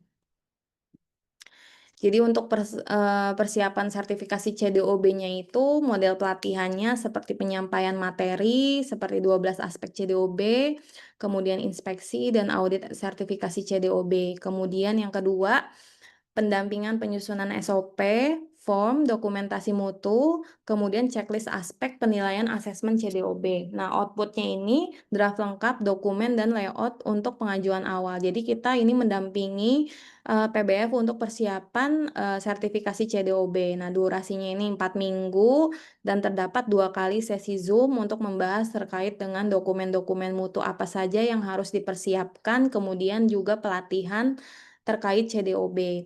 Kemudian ada, pendampingan untuk closing CAPA, sertifikasi CDOB. Jadi model pelatihannya itu tentunya menyampaikan materi 12 aspek CDOB, inspeksi dan audit sertifikasi CDOB. Namun ini menyesuaikan juga dengan permintaan klien ya, karena terkadang klien itu sudah mendapatkan, pelatihan CDOB terkait 12 aspek ini dan sudah memiliki sertifikat pelatihan. Jika klien meminta untuk langsung mereview dan mengerjakan CAPA itu bisa. Tim jadi praktisi melakukan pendampingan langsung terkait dengan review SOP berdasarkan temuan audit Bepom, penyusunan CAPA, corrective and preventive action hingga CAPA ke-1, kemudian penyampaian materi strategi closing temuan. Nah, durasinya ini 6 minggu.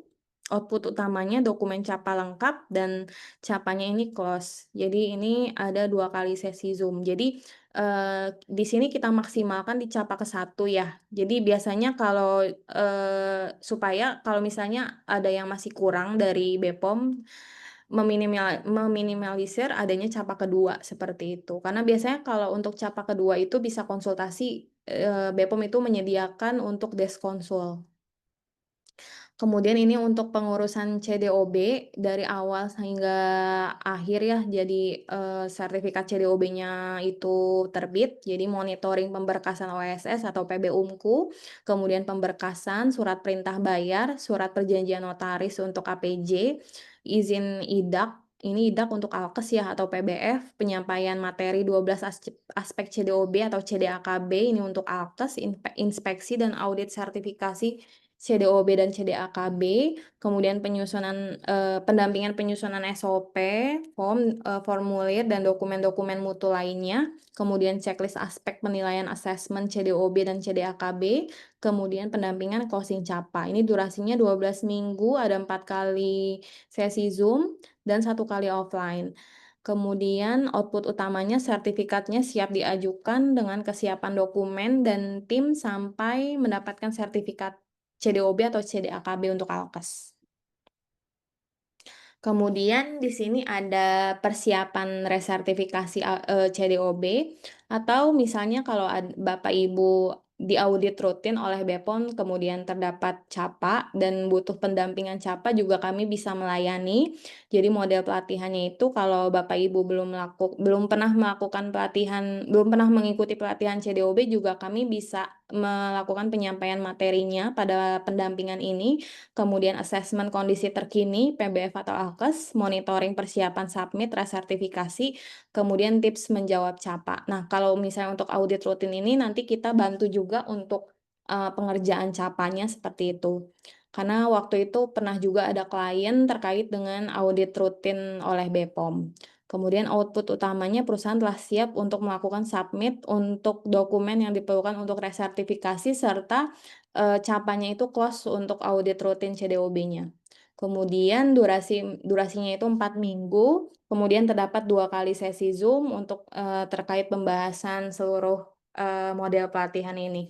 Kemudian juga ada pengajuan rekomendasi importir OTSK dan kosmetik. Jadi model pelatihannya itu materi terkait dengan pengajuan surat rekomendasi importir, kemudian juga review SOP berdasarkan temuan audit, penyusunan CAPA, penyampaian materi, dan strategi closing temuan. Output utamanya, jadi perusahaan telah siap untuk melakukan submit dokumen yang diperlukan untuk pengajuan rekomendasi, durasinya 4 minggu dan 2 kali sesi Zoom. For more information bisa menghubungi kontak di bawah ini untuk menghubungi tim jadi praktisi. Mungkin terima kasih, itu aja dari saya. Kekurangannya, bila ada kekurangan yang disengaja atau tidak disengaja, mohon maaf ya. Assalamualaikum warahmatullahi wabarakatuh. Selanjutnya akan saya serahkan kembali ke Mbak Popi. Waalaikumsalam warahmatullahi wabarakatuh. Terima kasih Bu Mary atas sharing materinya pada pagi hari ini.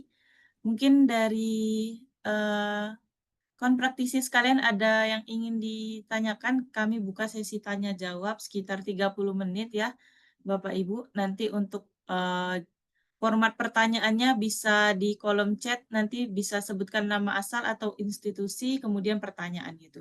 Atau mau langsung bertanya on mic, bisa langsung raise hand. Silakan Bapak Ibu. Mungkin saya mau tahu nih dari peserta ada dari mana aja background-nya, apakah sudah bekerja di PBF atau masih mahasiswa yang tertarik dengan dunia distribusi farmasi. Mungkin bisa jawab teman-teman di kolom chat, silakan.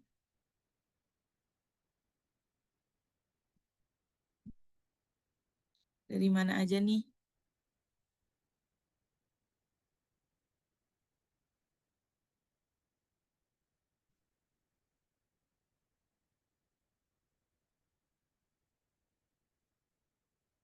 Silakan Bapak Ibu apabila ada pertanyaan.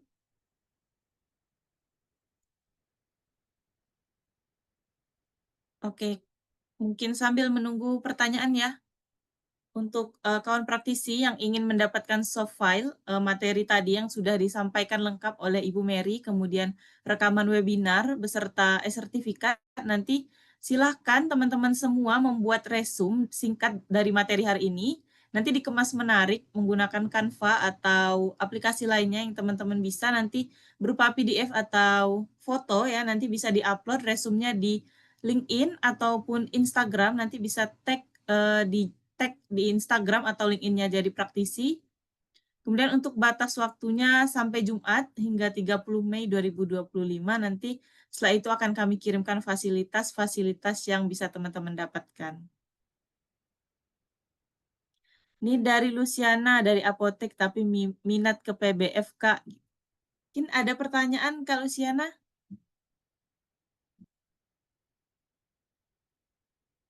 Mungkin dari teman-teman yang lain, dari mana aja nih?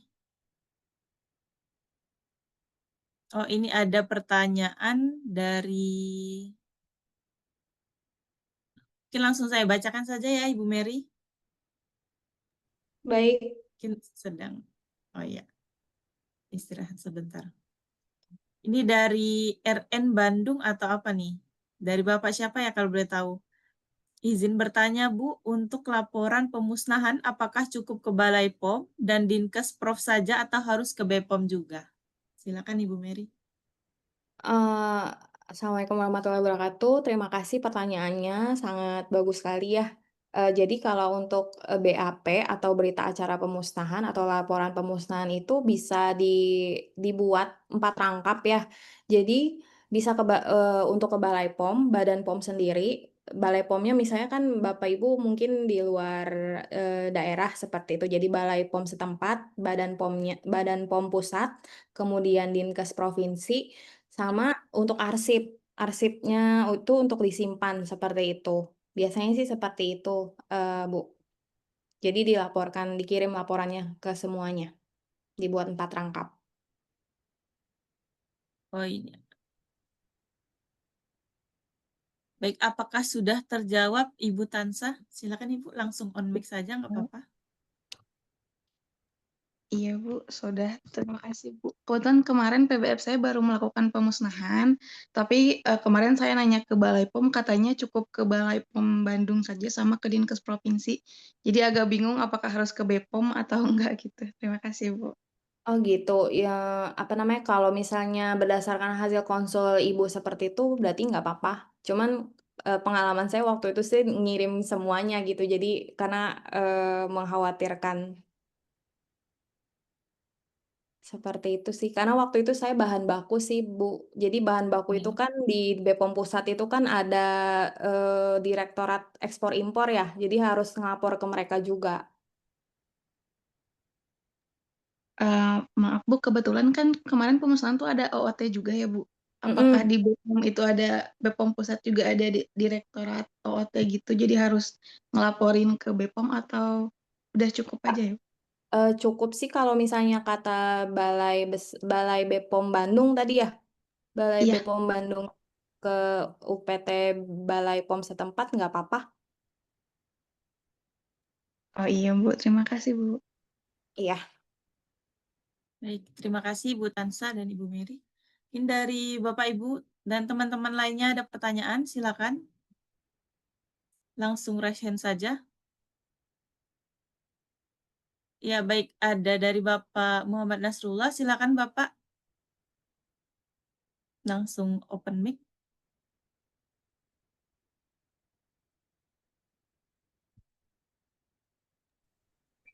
Bisa perkenalkan terlebih dahulu Halo, dari selamat pagi Bu. ya, selamat pagi Bapak. Ya, sebelumnya terima kasih atas waktunya dan perkenalkan, saya Nasrul kebetulan bekerja di PBF Bahan Baku dan tadi juga saya lihat background dari Bu Mary juga sebelumnya pernah di PBF Bahan Baku. Mungkin ini sedikit diskusi ya Bu, dari materi yang disampaikan hari ini sebenarnya cukup kompleks dan sudah bisa mencakup hampir keseluruhan dari topik CDOB yang bisa kita praktekkan di lapangan sebagai APJ. Saya ada 2 pertanyaan untuk diskusi, Bu. Untuk yang pertama, kalau untuk di bahan baku kan kita ada penyimpanan yang under 25 derajat Celcius. Nah, eee, ketika pengiriman ke customer, ada customer yang mereka enggan untuk menerimanya atau menolak produk tersebut karena dikirimkan dengan, pengiriman truk dengan suhu biasa. Apakah memang untuk produk-produk yang disimpan di suhu under 25 derajat Celcius itu juga harus dikirimkan dengan truk yang bisa kita kontrol suhunya under 25 ataukah eh, ini bisa dikirimkan dengan truk biasa? Karena kalau berdasarkan hasil penilaian saya dari produknya itu memang tidak ada keterangan khusus dalam segi pengiriman. Dan kalau kita lihat juga sebenarnya di Indonesia sendiri kita ada sedikit perbedaan dengan beberapa negara di luar ya. Kalau di Indonesia mungkin khususnya untuk produk CCP. Di BPOM pun juga mengatakan demikian, di mana ketika produk disimpan di suhu dingin, maka harus dikirimkan di suhu dingin. Sedangkan di negara lain itu mereka punya data tersendiri, di mana untuk produk suhu dingin disimpan di suhu dingin, sedangkan untuk pengiriman mereka masih bisa dikirim dengan suhu ambient seperti itu. Nah, itu yang pertama. Jadi mungkin bisa diberikan sharing pengalaman atau pandangannya terkait case ini. Kemudian yang kedua, tadi terkait dengan operasional, khususnya untuk area reject. Tadi kan disebutkan bahwa area reject harus mencakup area untuk damage produk, kemudian area recall, produk palsu, dan segala macam. Nah, untuk hal-hal ini kan sebenarnya adalah case khusus ya, Bu. Jadi tidak selalu ada terkait dengan recall, produk palsu, diduga palsu, dan lain sebagainya.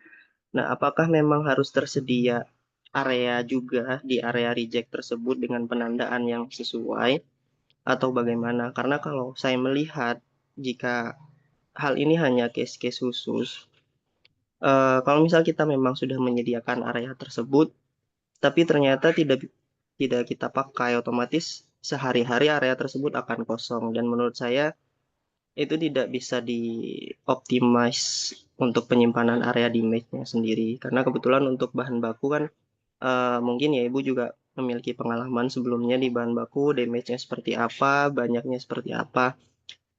Kalau dari Ibu sebenarnya idealnya luasan atau areanya dan apakah memang harus tersedia seperti itu, mungkin bisa saling Udah sharing mati ya Bu. sendiri nih biasanya. Terima kasih, itu saja. Oke, baik Bapak Muhammad Nasrullah, terima kasih pertanyaannya sangat bagus sekali. Mungkin saya menjawab pertanyaan kedua dulu ya. Kenapa tadi saya menerangkan perlu adanya pemisahan, karena kebetulan itu menjadi salah satu temuan ketika saya, praktek di PBF bahan baku. Nah, BPOM tuh nggak mau tahu, pokoknya di apa namanya, area reject itu harus ada pemisahan seperti itu, mau itu nggak dipakai ataupun nggak dipakai seperti itu. Karena saya pun tadinya berpikir sama, buat apa gitu, karena, karena kan recall itu kan sangat jarang sekali ya, terus juga, diduga palsu atau palsu juga sangat jarang sekali, paling juga ED gitu. Nah, BPOM tuh dan itu menjadi salah satu temuan sih waktu itu, terkait dengan layout. Jadi mau nggak mau saya harus ngubah layout, kemudian juga memasang rak supaya, adanya pemisahan seperti itu. Jadi diberikan penandaan masing-masing kayak recall. Mungkin, Bapak misalnya, ruang reject-nya itu, kebanyakan apa? ED atau rusak atau bagaimana? Nah mungkin, dari area recall-nya itu mungkin bisa diletakkannya sedikit aja gitu, karena kan itu jarang ya. Karena kalau recall pun pasti akan diretur nggak sih? Kalau misalnya nggak ready retur pun biasanya akan langsung dimusnahkan, terus juga dimusnahkan juga harus disaksikan sama BPOM. Gitu sih paling, di apa namanya, diatur aja dari segi apa, luas dari area masing-masing, misalnya recall-nya lebih sedikit, mungkin yang lebih banyak tuh area reject-nya atau area kadaluarsanya seperti itu. Karena sama sih, saya juga sepemikiran sama Bapak, karena ngapain nyisain ruangan tapi nggak dipakai dan bahkan jarang sekali ya kalau BPOM terkait dengan bahan baku recall. Waktu itu yang banyak tuh produk jadi justru yang waktu itu sirup EGDEG kan. Nah, itu sih jadi saya menjelaskan terkait materi itu yang tadi, itu karena adanya temuan dari BPOM. Nah, kebetulan kemarin juga saya mendampingi pengerjaan CAPA customer pun itu menjadi salah satu temuan.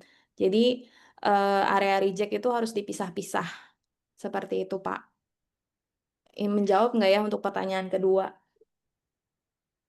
Atau Bapak pernah discuss terkait ini dengan BPOM, terus solusinya bagaimana, seperti itu? Kalau dari pengalaman saya pribadi sih, sebenarnya kemarin juga sempat ada inspeksi dari BPOM, cuman hal itu eh, nggak menjadi concern dari mereka sih. Kalau kita kebetulan mensiasatinya adalah dengan eh, produk-produk yang memang case khusus, seperti misal ada recall ataupun produk juga palsu. Jadi nanti ketika ada barang tersebut di return dari customer, kita akan memberikan penandaan di masing-masing palet. Jadi Oh untuk gitu, areanya, sebenarnya untuk area damage-nya kan area reject-nya bisa jadi satu gitu ya. Cuman nanti mungkin bisa kita kasih penandaan di masing-masing palet. Oh ini produk recall, oh ini produk diduga palsu atau yang lainnya. Mungkin iya. bisa dari situ ya Bu. Iya, kadang, apa namanya, pandangan evaluator tuh beda-beda sih, Pak, sebenarnya. Kebetulan Iya, kemarin betul. saya mungkin mendapatkan evaluator yang mungkin harus ideal sekali ya. Memang mau nggak mau ada penandaan seperti itu walaupun nggak dipakai karena itu tuh harus tercantum di layoutnya kata evaluatornya seperti itu. Kalau misalnya nggak diberikan penandaan tapi ada di layout tuh, terus bagaimana kata evaluatornya sih seperti itu, gitu sih. Ya, ya, kadang itu jadi Ya, struggle sendiri ya buat buat kita menghadapi evaluator dari BPOM karena ada beberapa yang memang dia strict to regulation, iya. eh, sesuai dengan yang tertulis seperti itu ya Bu. Baik Bu. Mm-mm. Berarti yang pertanyaan kedua, apakah sudah cukup atau bagaimana Bapak? Biar saya pindah ke pertanyaan pertama. Sudah Ibu, sudah Eee, cukup. Tadi kan pertanyaannya ada bahan baku yang di sekitar 15 derajat ya, derajat Celcius. Gimana? Halo? Halo, ya Bu, under 25 sih Bu lebih detailnya ya. Under 25. Jadi kan Ya. misalnya 15 derajat.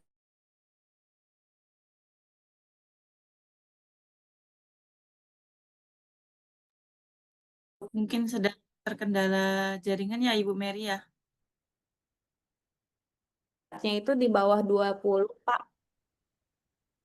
Apa di Sebentar saya sebentar. saja Bapak Saya off jaringannya? cam kali ya. Iya, suaranya delay Bu. Eee, apakah udah apakah udah jelas? Sekarang Jelas. sudah Ibu? Halo, apakah udah jelas? Oke oke, tadi kan ada bahan baku case di mana suhunya itu di bawah 20 ya. Apakah di COA-nya itu atau mungkin dokumen pendukung seperti MSDS memang harus disimpan di suhu 20 atau di labelnya harus di suhu 20 kurang dari 20 seperti 15 atau bagaimana, Pak? Iya, kalau untuk di label sih memang tertera dia disimpan tidak lebih dari 25 derajat gitu sih Bu. Oh, alah, berarti customer-nya itu meminta untuk, apa namanya, tidak terima ya kalau diletakkan di, apa namanya, transportasi atau ekspedisi yang seperti biasa. Betul. Kalau selama saya, apa namanya, sejujurnya saya belum pernah ya menemukan kasus seperti ini, karena kalau emang tertera di dokumen mutunya itu sebenarnya emang harus sih, Pak. Jadi, sedemikian rupa pengirimannya itu harus sesuai dengan suhu yang terlampir di dokumen mutunya, karena dikhawatirkan kalau, suhunya itu lebih, karena kan mungkin bahan bakunya itu mungkin sensitif terhadap suhu atau bagaimana ya, dikhawatirkan itu akan rusak seperti itu. Apalagi bahan baku kan emang murni ya, memang bahan baku misalnya sama mefenamat ya, memang zat asam mefenamatnya bukan ada campuran-campuran lain, seperti itu sih kalau menurut saya. Jadi dikhawatirkan mungkin, ketika diproduksi menjadi tablet, entah sirup, mungkin jadi kondisinya itu menurun seperti itu. Atau mungkin Bapak kalau misalnya mau tetap mengirimkan pakai transportasi tersebut, apakah bisa kayak mengirim sampel gitu ya, sampel dulu menggunakan transportasi biasa, kemudian mereka cek apakah, kualitinya itu, kadarnya itu masih sesuai atau enggak, seperti itu sih.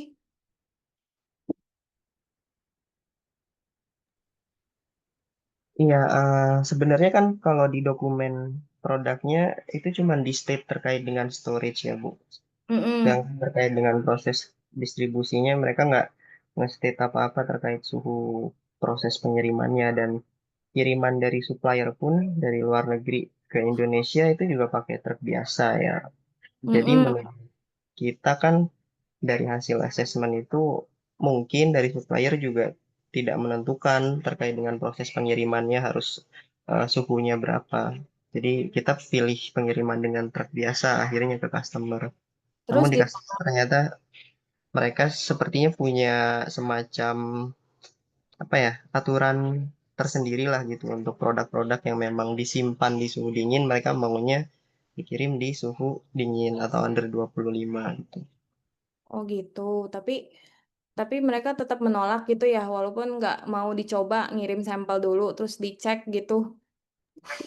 Nah, betul. Ya itu masih under discussion sih sebenarnya. Cuman mungkin siapa Oh. tahu Ibu Mary ada pengalaman sebelumnya seperti apa. Eee, Sebenarnya biasanya juga bisa diminta statement dari supplier, kalau misalnya, kita juga pengiriman importir itu kan panjang ya, bisa pakai apa namanya, kapal ataupun pesawat dan mungkin suhunya juga nggak under kontrol di bawah 25 kan, mungkin bisa juga, Hmm. minta statement dari supplier-nya kalau memang masih aman kok dari rentang suhu tersebut, seperti itu sih selama nggak lebih dari 30 ya? Oh, betul, Ibu. Ya nanti coba kita mintakan. Iya, Baik, seperti itu, Pak. baik. Terima kasih Bapak Nasrul atas pertanyaannya. Semoga sudah menjawab ya Bapak ya.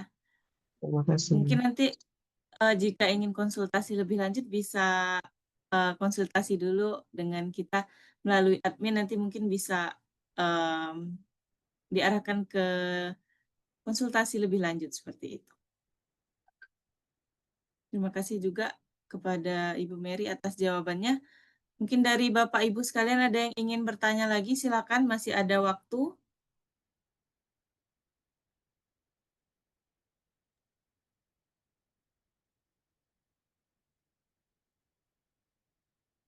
Silakan bisa melalui kolom chat atau melalui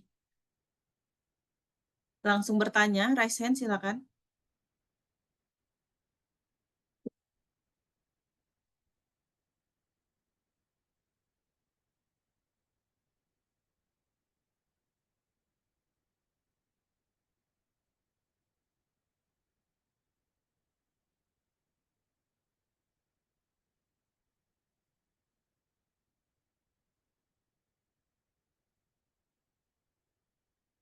Dari peserta ini apakah semuanya bekerja di PBF? Mungkin bisa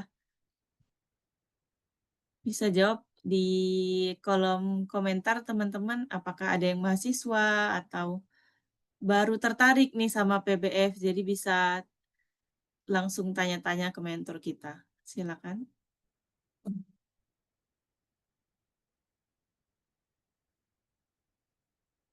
Atau tadi juga ada yang awalnya apotik ya dari Ibu Luciana.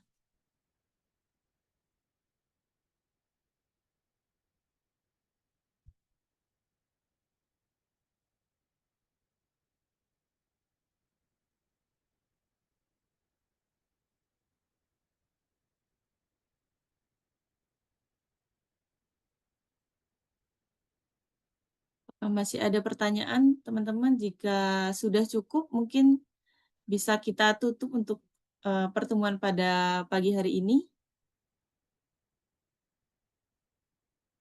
Mungkin sembari menunggu pertanyaan selanjutnya, saya jelaskan kembali ya teman-teman, semua yang mengikuti coaching klinik CDOB pada pagi hari ini, untuk mendapatkan soft file materi pada pagi hari ini yang lengkap yang sudah disampaikan oleh Ibu Mary tadi, dan untuk mendapatkan record webinar pagi hari ini, kemudian mendapatkan sertifikat, nanti teman-teman bisa membuat resume singkat materi hari ini menggunakan Canva atau aplikasi lainnya yang teman-teman bisa berupa PDF ataupun foto, nanti bisa di-upload resumenya melalui LinkedIn ataupun Instagram dan tag Instagram atau LinkedIn Jadi Praktisi @jadipraktisi.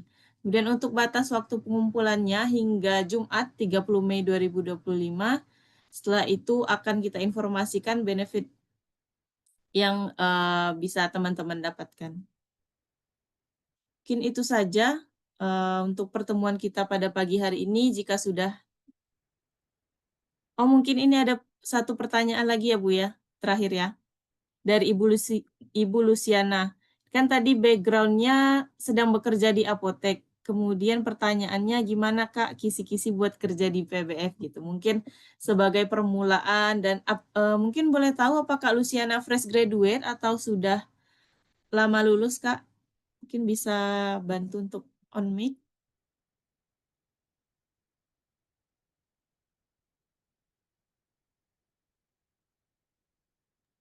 Udah izin jawab ya, Kak.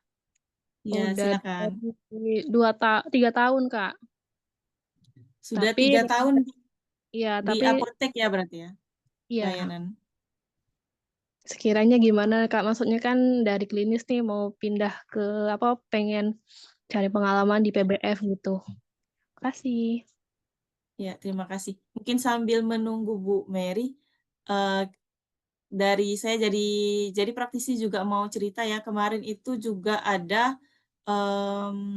beberapa klien yang menghubungi jadi praktisi memang, switch karir gitu dari rumah sakit kalau nggak salah, rumah sakit atau apotek, jadi beliau menjadi APJ di suatu PBF gitu. Jadi kita dampingi untuk sertifikasinya, seperti tadi mungkin untuk, eee,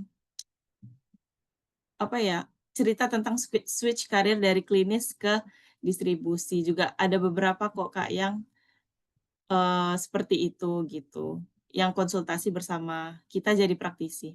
Mungkin untuk tips-tips lainnya dari Ibu Mary, silakan Ibu Mary. Iya baik, terima kasih untuk pertanyaannya Kak Luciana. Ini kan, Kak Luciana mau dari apotik mau minat ke PBF ya, terus gimana kisi-kisinya?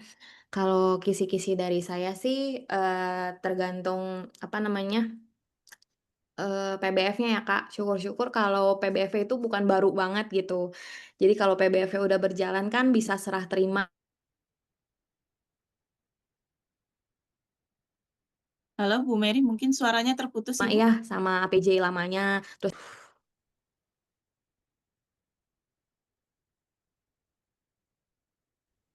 masih terputus nggak?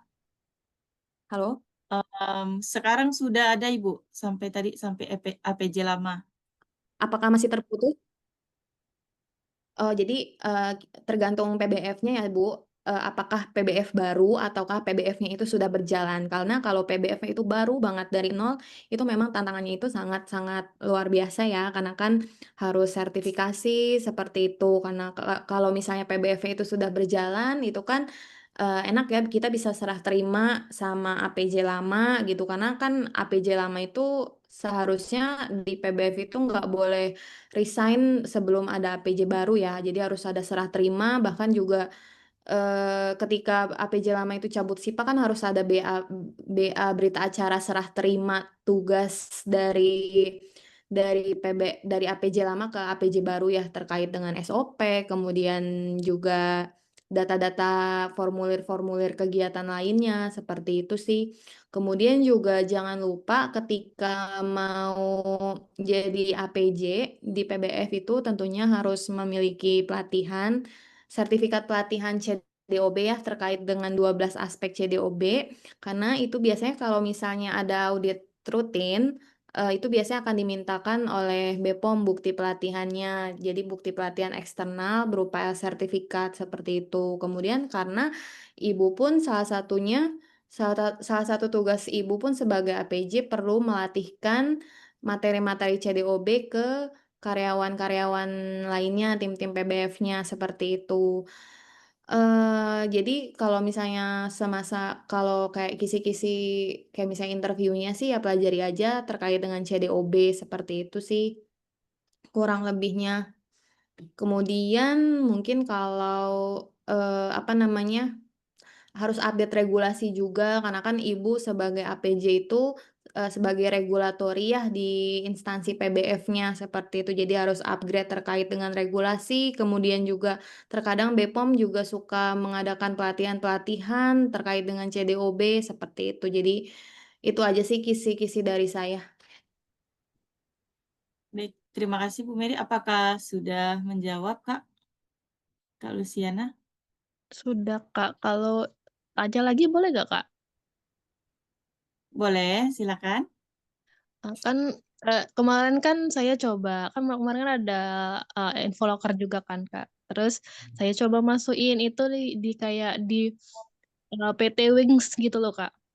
Nah, di situ kan sebelumnya kan nggak ada apotekernya, karena udah masuk produk kayak, bedak tabur jadinya butuh APJ, penanggung jawab teknis kan. Nah, itu saya kan sebelumnya memang nggak ada basic di PBF, jadi saya kan bingung ketika daftar ke situ, terus kan ada interview juga gitu kan. Nah, terus sekiranya kalau misalnya ada pembukaan lagi, kisi-kisinya gimana, Kak? Maksudnya, sebagai apa ya, apalagi kan kalau di Wings itu sebelumnya memang belum ada penanggung jawab teknis, jadi kayak itu baru, produknya baru jadinya ada cari penanggung jawab teknisnya gitu. Kan Sorry, Wings itu PBF obat atau PBF obat tradisional? kosmetik, Kak. Oh, kalau kosmetik sih sebenarnya sama aja sih Kak aturannya, kayak harus paham terkait good distribution practice ya. Cuman kalau kosmetik itu perlu dipastikan apakah PBF pedagang besar kosmetiknya itu melakukan impor atau enggak, produknya itu impor atau enggak. Tentunya kalau impor pun Ibu harus mempelajari tentang aturan-aturan impor seperti SKI border atau SKI post border seperti itu. Tapi untuk peraturannya sih kurang lebih sama ya, harus paham good distribution practice. Cuman dia nggak dia nggak merujuk ke CDOB sih, karena CDOB itu untuk obat. Tapi kurang lebih sama sistem mutunya. Jadi harus memperhatikan kayak dari mulai pengadaan sampai penerimaan, penyimpanan, pengiriman seperti itu. Cuman nggak seketat obat. Baik, terima kasih Bu Mary. Apakah sudah terjawab, Kak, terkait Oh, perbedaan iya, PJT Kak. kosmetik? Ya. Terima Ini kasih. ya sama-sama. Ini ada mungkin satu pertanyaan lagi dari Ibu Siti Musdalifah. Silakan Ibu. Ini dari PT Agung Morodadi ya Bu ya.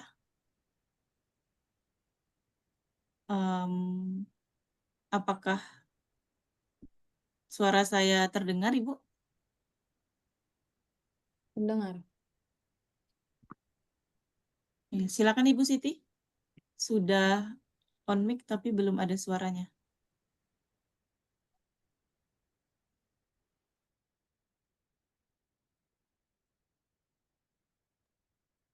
Mungkin bisa diulang Ibu.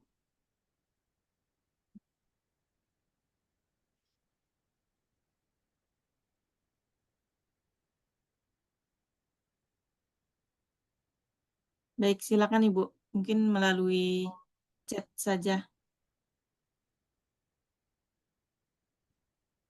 Mungkin kita tunggu sebentar.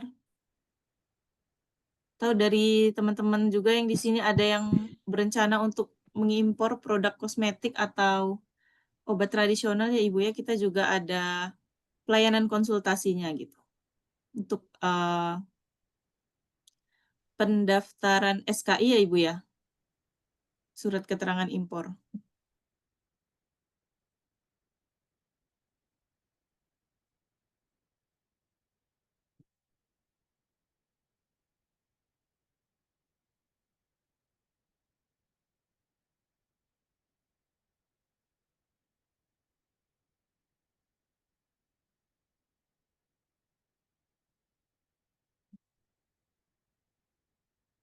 Kita tunggu terlebih dahulu. Terakhir pertanyaan dari Ibu Siti.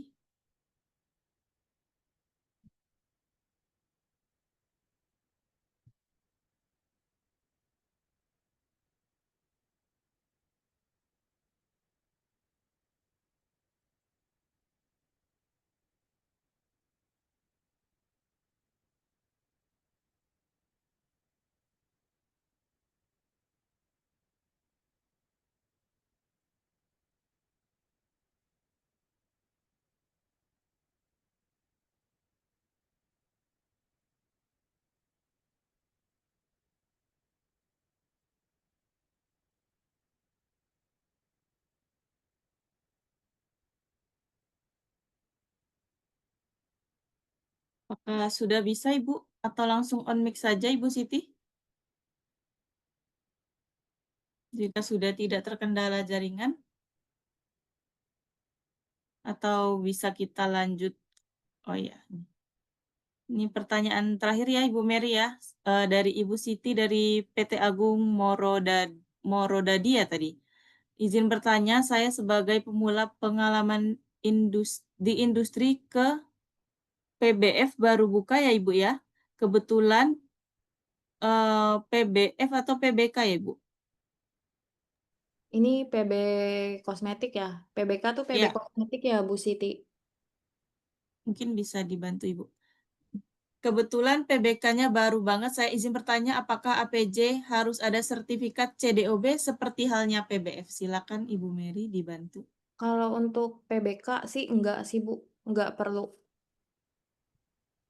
Karena saya juga pernah ngurus bantu rekomendasi importir. Jadi ngedampingin juga terkait dengan apa namanya auditnya. Bahkan proses auditnya itu online ya. Jadi hanya kayak room tour, terus menanyakan terkait dengan proses pengadaan, kemudian impornya itu ke negara mana dan produk apa aja. Jadi nggak ditanyakan sih Bu untuk sertifikat CDOB seperti itu. Jadi kalau PBK nggak seketat PBF obat. Baik. Apakah sudah menjawab Ibu Siti? Mungkin ada pertanyaan lanjutan, silakan. Nah, memang kalau tergantung ya Ibu PBK-nya itu importir atau bukan ya. Jadi kalau PBK itu kalau misalnya dia ngeimpor harus punya rekomendasi importir. Dan itu ya auditnya itu tujuannya untuk mendapatkan rekomendasi importir itu. Seperti itu. Bahkan Baik. BPOM pun jadi saya apa namanya ada beberapa yang mewajibkan NIB-nya itu sertifikat standar itu perlu diverifikasi dan bahkan ada yang nggak perlu. Jadi tergantung keketatan evaluatornya ya ketika mengevaluasi. Jadi kalau sertifikat standarnya itu perlu diverifikasi, Ibu harus pasang SIPA. Tapi beberapa dari teman-teman saya ada yang bilang kalau kosmetik itu masih longgar. Jadi hanya melampirkan STR, ijazah ketika melakukan pengajuan rekomendasi importir seperti itu. Cuma idealnya sih baiknya ya sertifikat standarnya itu diverifikasi. Jadi PJT-nya itu harus punya SIPA gitu.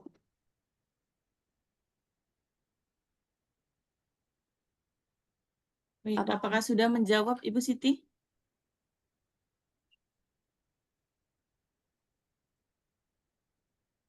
Ini mungkin ada pertanyaan lanjutannya, Ibu. Apakah ruang reject-nya harus di layout seperti obat juga? Ini Iya, bagus ya, Ibu ya iya pertanyaannya. harus di kosmetik itu ada rak untuk khusus reject. Jadi kalau di kosmetik itu juga misalnya Ibu impor, jadi ada gudang ruang untuk penyimpanan, ruang untuk retain sampel, sama ruang untuk reject sama karantina. Seperti itu. Bedanya ada retain sampel kalau importir. Baik, terima kasih Bu Mary. Mungkin sudah menjawab ya Ibu Siti ya? Ini ada pertanyaan nih kayaknya dari Bu Nova. Ya, ada pertanyaan juga dari Ibu Nova. Ini izin bertanya Bu, kalau untuk produk obat tradisional pun apakah sama seperti produk kosmetik bisa tanpa sertifikat CDOB? Kalau produk kosmetik juga, produk obat tradisional tanpa sertifikat CDOB, Bu. Jadi, Baik, ya, sama ya. jadi gini, Bu, kalau sertifikasi CDOB itu kan Ibu apa namanya, definisinya itu karena beda ya, KBLI-nya juga beda. Kalau PBF obat itu kan 46441. Nah, kalau obat tradisional itu kan 46442. Dari segi KBLI juga beda. Dari deputi pengawasannya juga beda. Biasanya kalau obat tradisional itu diawasi sama deputi 2. Nah, seperti itu. Jadi nggak perlu sertifikat CDOB. Karena kalau misalnya Ibu boleh juga sih sebenarnya mensertifikasi CDOB barangkali one day mau mendistribusikan obat. Tapi kalau misalnya suatu saat Ibu nggak mendistribusikan obat dalam jangka waktu, saya lupa ya jangka waktu berapa lama gitu. Biasanya sertifikat CDOB-nya itu dicabut. Seperti itu. Baik, apakah sudah menjawab Ibu Nova? Silakan untuk on mic mungkin. Jika ada pertanyaan lanjutan, biar tidak delay. Baik, sudah terjawab ya Ibu ya. Terima kasih pertanyaannya dan jawabannya Ibu Mary. Mungkin itu saja ya kawan praktisi untuk sesi tanya jawab kita pada pertemuan coaching klinik CDOB hari ini. Mungkin sedikit menjelaskan ya dari saya tim Jadi Praktisi bahwa pelatihan yang kami tawarkan atau laksanakan di Jadi Praktisi ini sudah beberapa kali diikuti oleh beberapa PBF juga yang mau sertifikasi dan untuk closing KAPA ya Ibu Mary ya tentunya. Dan beberapa temuan itu mengharuskan untuk APJ dari PBF tersebut untuk mengikuti training CDOB gitu dan alhamdulillahnya sertifikat di Jadi Praktisi ketika peserta mengikuti training, kita juga menyediakan sertifikat pelatihan CDOB dan closing oleh BPOM gitu, closing temuannya oleh BPOM. Berarti sertifikat yang kami berikan juga dapat digunakan untuk closing KAPA seperti itu. Mungkin itu saja untuk pertemuan kita pada pagi hari ini ya Bapak Ibu. Jika sudah tidak ada pertanyaan nanti mungkin bisa dilanjutkan konsultasi dengan admin kita Jadi Praktisi. Mungkin sebelumnya saya berterima kasih dulu kepada Ibu Mary selaku pemateri dan juga berterima kasih kepada para peserta yang sudah mengikuti kelas kita pada pagi hari ini. Mungkin untuk pertanyaan-pertanyaan selanjutnya bisa dilanjutkan di grup WhatsApp yang sudah tersedia. Kemudian untuk perolehan sertifikat ataupun soft file materi dan rekaman webinar juga nanti syarat-syaratnya akan kami kirimkan kembali melalui WhatsApp group. Ini itu saja. Sebelumnya terima kasih yang sebesar-besarnya dan mohon maaf saya mewakili tim Jadi Praktisi apabila terdapat kesalahan atau kekurangan dalam pelaksanaan acara kita pada pagi hari ini. Saya izin tutup. Wabillahi taufiq wal hidayah. Wassalamualaikum warahmatullahi wabarakatuh. Terima kasih Ibu Mary, terima kasih Bapak Ibu sekalian yang sudah hadir di kelas kita pada pagi hari ini. Jangan lupa untuk mengisi presensi ya Bapak Ibu.